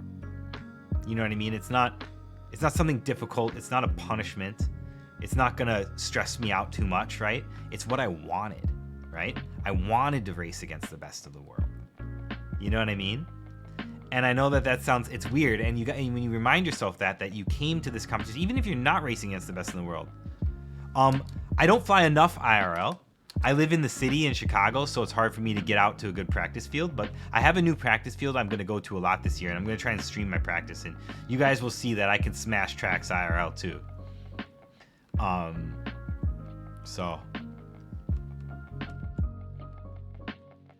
But, yeah. I don't fly a ton. I mean, I do fly a lot, kinda. Yeah. You know that one spot too, the park up in like Glenview. Somebody made a Velocitron map of it, and I when I saw it, I was like, no way, I fly there.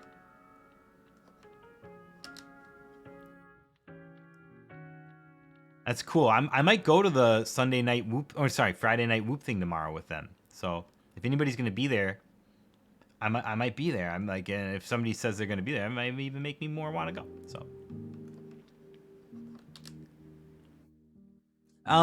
So I'm a professional cinematographer for a living. That's what I do for a business. And so I definitely do, FPV as often as I can when it makes sense for the project these days. And I'm trying to ramp that up a lot more. And I'm trying to become a FPV specialist, pilot, operator. But I haven't, I've been so busy with just, COVID slowed down the work and stuff. And I don't know. FPV work's been popping off though, so I need to pursue the cinematic side.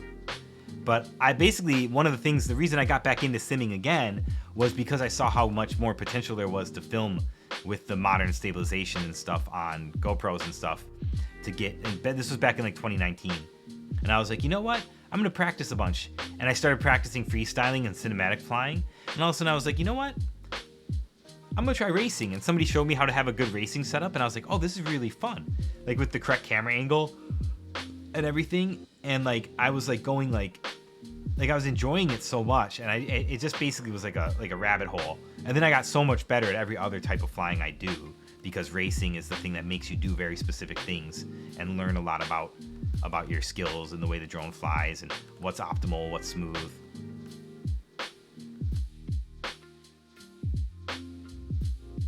Helps with repeating stuff. Like I can approach a freestyle tactic now and like do it more repeatedly than like the random chance I used to kind of do it as.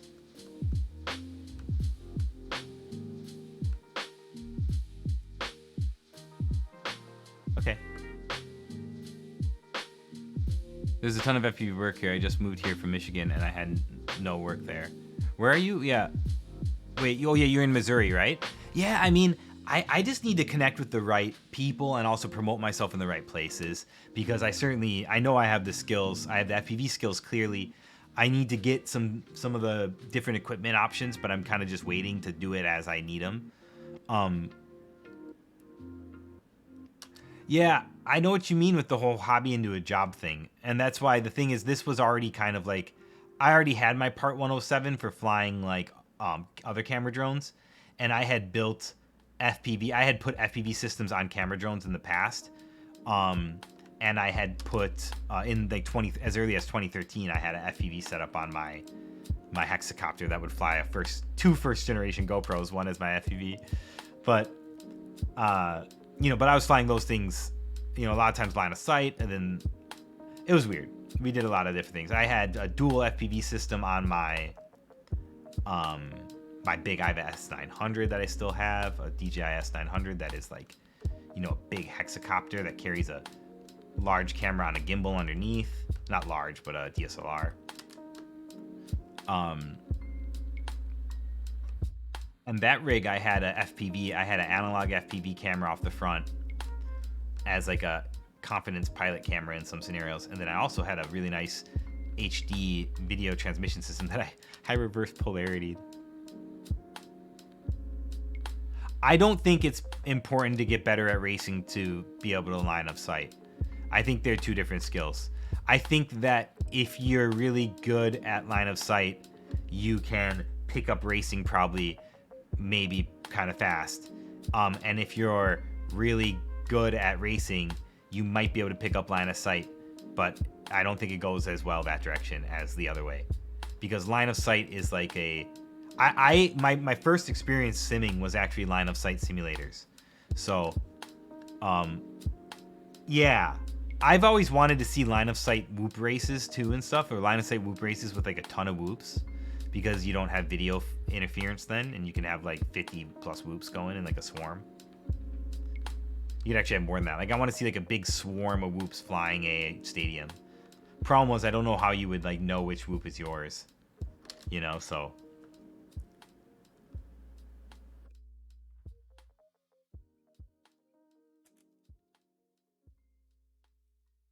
Yeah, it's hard. I mean, I recommend, I'm not sure if any of the typical FPV simulators are good for it, but like I used to have Phoenix RC, which I think at this point is completely outdated, but I know Real Flight will teach you how to fly like helis and stuff like that in line of sight, and they have like airplanes, and honestly, learning how to fly RC airplanes in a computer is really fun. And then if you ever fly RC airplanes in real life, you can do it. Well, line of sight, yeah, you can kind of do line of sight in there, and you can kind of do it in other sims too.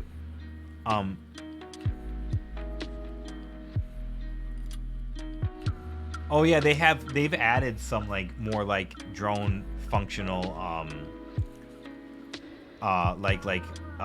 do you call it? Like GPS drones, like assisted drone practice. Man, I used to have my drone so far out that it was like a speck, and I had to figure out which way it was pointing in midair, you know? But I used to sit there for hours and hours and hours, guys, like I was grinding sim. I would fly little, you know, jets in Phoenix RC, and I would just be looping them around and way out in the distance and bringing back and landing and taking off. And I would just do that. Interesting. Some of them have VR support now, Edoc, so you can stand there and like see. And with VR getting better resolution, you can actually see the thing in the distance, or you know. So there'll be a lot more potential to do VR line of sight practice. Line of sight racing is kind of like hardly a thing because perspective makes it so hard to see where if you're going through something or not. I mean, it's fun for spectators to watch, but it's not something that, you know, the pilots can't really do it. If any of you guys have ever tried to drive cars in simulator, it's very fun. I'm sorry, RC cars.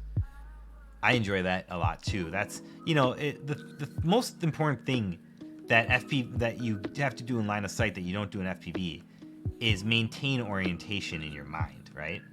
You have to understand which way you're oriented all the time based on your experience of the movements you've made, not necessarily based on your visual cues, though there are tricks to finding out which direction you are.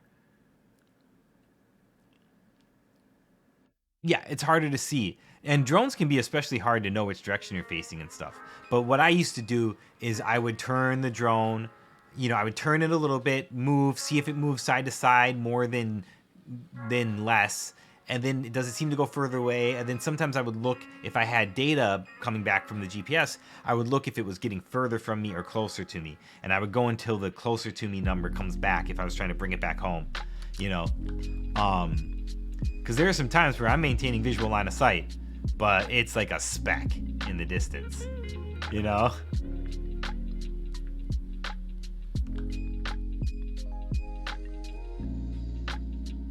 But back in the day with my bigger camera drone, that was too, well, yeah. I mean, I'm talking about something different. Interesting, heads free mode is weird. That can drift though. Couldn't it? I mean, I never really tried it. That seems so weird. For line of sight, it makes more sense, I guess, but I would prefer to just, like, for me, you have to just recalibrate as you make changes. You make a little change, you see the drone does something kind of in a direction unexpected, and you just got to correct it. It's not easy. It takes a lot of feel. to fly line of sight with like something that's like flies like an acro drone. Flying airplanes is much easier line of sight, I think, because these things want to tip over.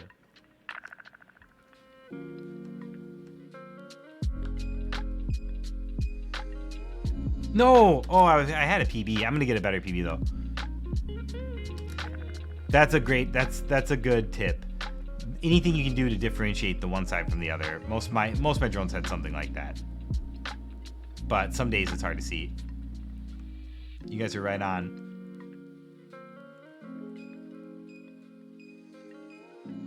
Oh!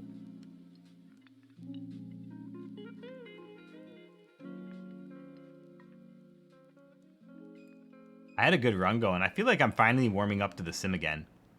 I'm actually flying smooth.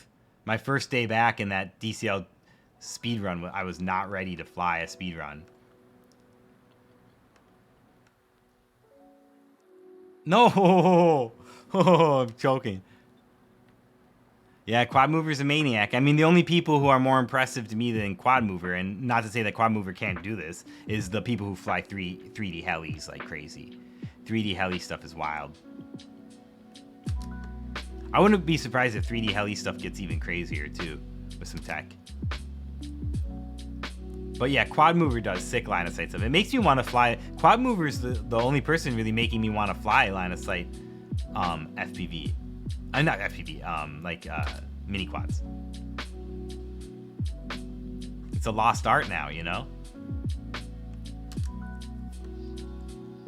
There's a time where it was weird to have a camera on your multicopter.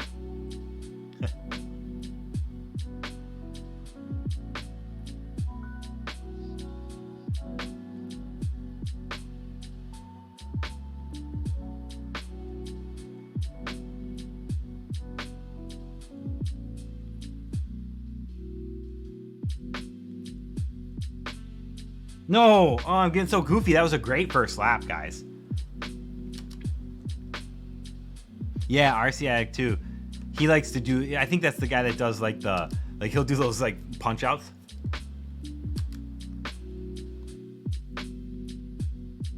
See, that's that MCK madness stuff. Like running a track line of sight is crazy anyways.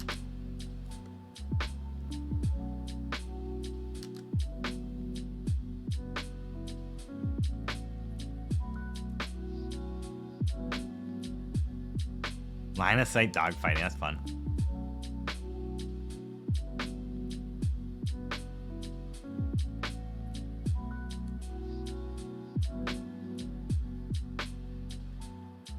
Yeah, I think that if you were to get cracked, if you were to work out how to fly great in line of sight, it would not hurt you as a skill to build, right? Like it would not be a negative thing. But do the skills transfer over? Not really. Like, not directly.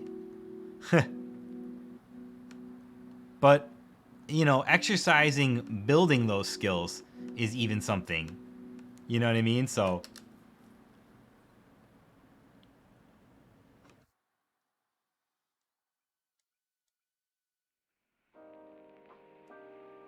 Wow, that was pretty good for a second, and then I kind of went weird at the end. I'm gonna get a good run here, and then we're gonna be done. I'm at my... I didn't think I'd go this long. We're about a half hour past where I wanted to be, but I feel great. Second coffee was good. I ate before the stream like a genius. It was like, oh yeah. I usually get really hungry when I'm streaming, so kind of trolling myself saying like a genius. Thanks, Omega. I'm gonna do it right now. I'm gonna get Raspberry. He was watching me creep on his time. Oops, that's not how you do it though with that washout. It's okay though. I was crushing this section a second ago. That was pretty good.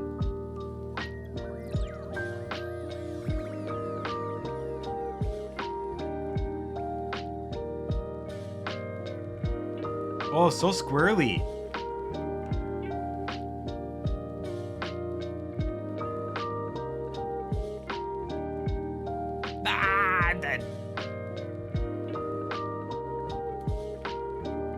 Thanks, man. I love it. I love when people do that. That's the most refreshing thing about FPV. Prop actually said, no, Ashton said it. He's like, sometimes I never settle for a time. I really liked that when I heard that today. Never settle for a time. It's really, especially when you're good, it's like you can settle for a time. You know, like I've gotten #1 times on some tracks and I've stopped. And I could go faster, you know? But what he means is like, you know, you come back to a track a day or a week later, and the thing you thought you could never do just happens easily. And so Omega, you're gonna keep taking time, just, you know, visualize the tracks often, the one you want to attack next. Visualize it perfect, visualize it at 10x speed. Visualize it when you wake up in the morning, visualize it before bed, you know, that's like, these things, they matter. They add up to your subconscious downloading the track. You have the opportunity to dwell on these tracks, so bake them in. But you guys are lucky it's not only like one track. That's my advice. I'm about to smash my PB right now.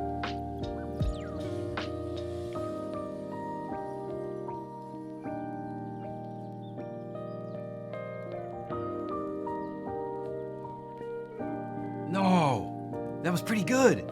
I'm getting great switchbacks, guys. My best switchbacks. I'm not doing everything else perfect, but the switchbacks are looking good. And that's really all I ever needed here. That was good.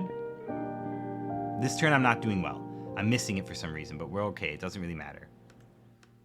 What matters is that turn, and I made it work. Wasn't correct, but it worked. We're gonna fight. We're gonna fight. We have a bump. Had to let off.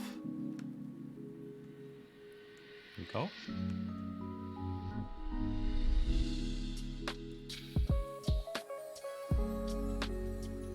Yeah, I agree with you. They're satisfying, but they can be frustrating when you don't get them. Right now, they're snapping for me. They feel better than ever. They're satisfying is the perfect word for the way they feel right now. But that satisfaction has like an inverse when you miss it.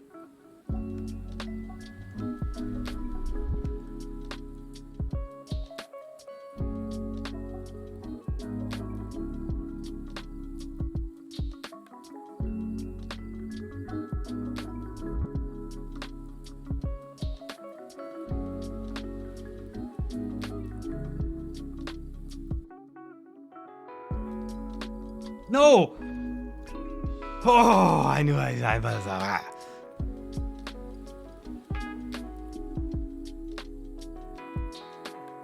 Dude, that's the absolute truth, Rev. Wait, switchbacks are so sorry. My friend had to do it the otherwise around with a wing last week. Oh, I see. Yeah, I've totally slept on a track and had like an awakening, like a part that was like just like not right. Actually, it happened to me on the last Weebly track. I had to sleep on this one like final ladder. Had a switchback at the top that was it just wasn't. I just couldn't get it. I mean, and there's usually not things I can't get, you know. And so it was really it wasn't bothering me too much, but I just trusted in the fact that my brain would figure it out while I was sleeping, and it sure did. I got some good advice too, and I practiced it, but I didn't do it right ever. You know it, Edoc. That was the one. I could have taken a second off my PB for sure if I would have just grinded once I figured it out, but I never did. I just practiced for consistency at that point. But I started getting close to my PB on a lot of runs, which felt really good. So that's what I wanted. That's all I ever needed because I was so bad on that. A little throttle management and boom, completing laps consistent. A little faster each lap. Yep.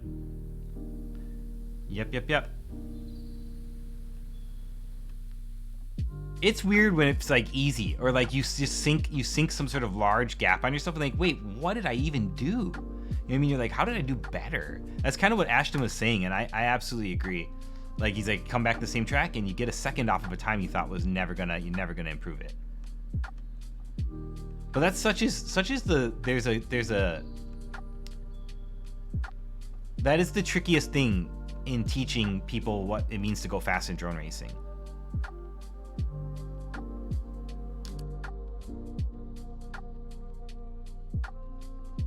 Yeah, it's crazy. Different. different venues, you know, different setups.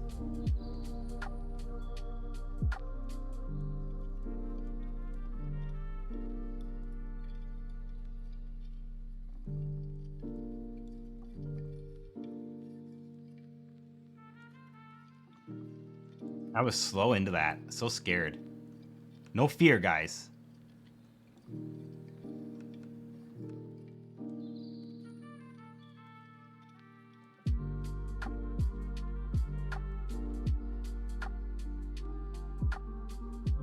PB. We got a PB. We said that was the goal. We're around the time of quitting. We've gotten a PB on this track. We got a PB on Frostbite, and we got a PB on Siege.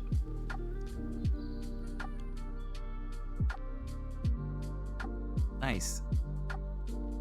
Thanks, guys. We'll take it. I think I can take another like half a second off this track because I just need to nail that that loop. Thanks, Rev. Should we watch it? Let's see it. Will it show it? Retry. Now it'll show it.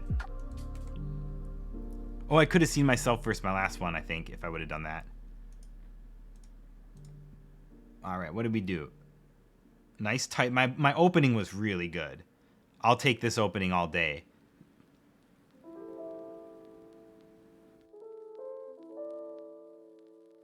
Ooh, I was slow through that. See, I'm right. I can take a half a second off my time if I do it right. Yeah. I might grind off stream before next week though. I have a hankering for putting up a good time, and I haven't done a heads up push for times yet. I've been like streaming, like hanging out. So I there's part of me really wants to show what I'm capable of, you know, kind of in a competition with the other pros. So because now that I'm on the board, I feel like I owe it to myself for people, you know, I haven't put in enough time for me. Like if people beat me, I want them to beat me putting in some effort, you know. So it's not going to be easy, Raspberry. So you will have to improve your time to beat me. That's a promise, because I will improve past where you are now. But will I beat you overall? I'm not sure, because I'm not going to put in that much time. We'll see. Maybe though. Maybe I'll just get it right. You know, I'm capable of some pretty fast times, I think. So I'll be honest, guys. I hadn't been flying DCL that often. There's been kind of an off season. I kind of took a break. I was focusing on so many different things. And so so I'm just getting warmed back up. And so I'm excited. I'm feeling like the Sim's feeling better than ever.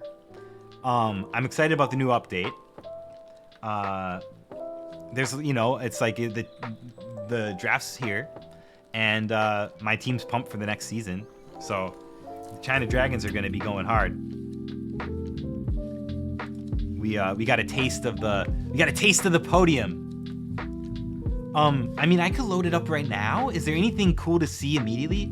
Anybody who knows, am I gonna see something right away? Or like, is it gonna be different enough to like look at? Or will I have to like, you know what I mean? Okay, cool. Well, we'll do it. I might load it up on Sunday, because I heard there's good multiplayer stuff. Okay, let me turn off this BRB.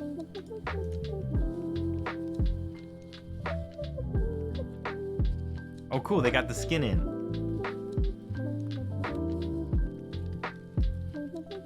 I heard there's more. Well, maybe it's not all set up or something, but I heard in the Discord there was like at least multiplayer features, which are, in my opinion, gonna be huge if we can customly pick tracks and stuff. Isn't there yet, just made a few changes to support it later. I see. Okay, well, I wonder, maybe I won't check out the beta yet then. Maybe what I'll do is, as soon as the multiplayer stuff is there, we can do an event and try and stress test it, you know. Well, things look good. I hope you guys had a good time. I had a great time. This was fun. I hope it was informative. I know, Omega, you did better today. If you watch this in the future, I hope it's still relevant to you. You know, we're gonna I'm loading it now, then I'm gonna run Beilong. This guy really wants to fly that track.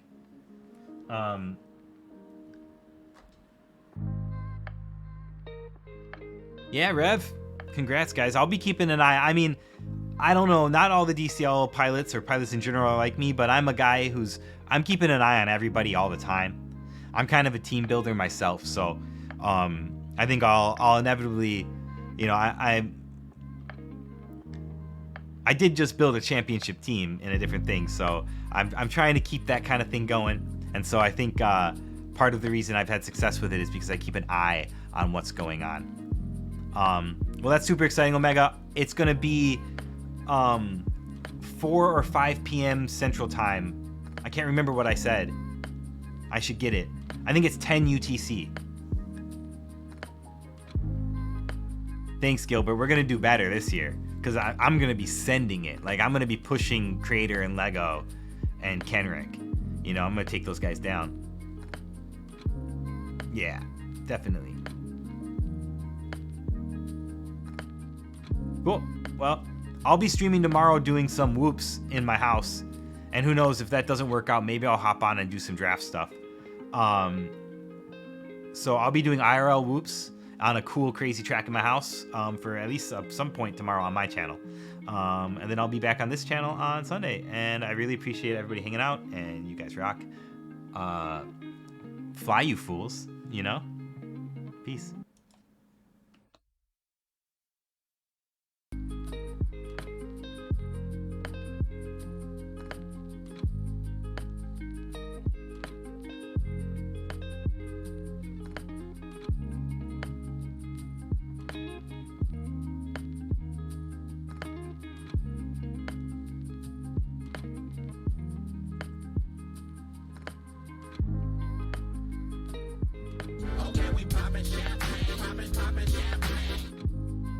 Hey, thanks for the follow there. This is Giordo. If you're still here, this is that park. You might know this park. There's a moment here where the GoPro footage looks so good. It gets ruined on the stream a little bit. So I have like a 25-minute collection. This was some of my maiden flights on this drone. I have like a 25-minute collection of this footage in slow motion, just like to some really cool music. It's kind of, if you ever want something on in the background, it's very nice. But all right, guys, thanks so much. Fly, you fools. I'm going to end it right there. Give your love to DCL in the Discord and beat your PBs, guys.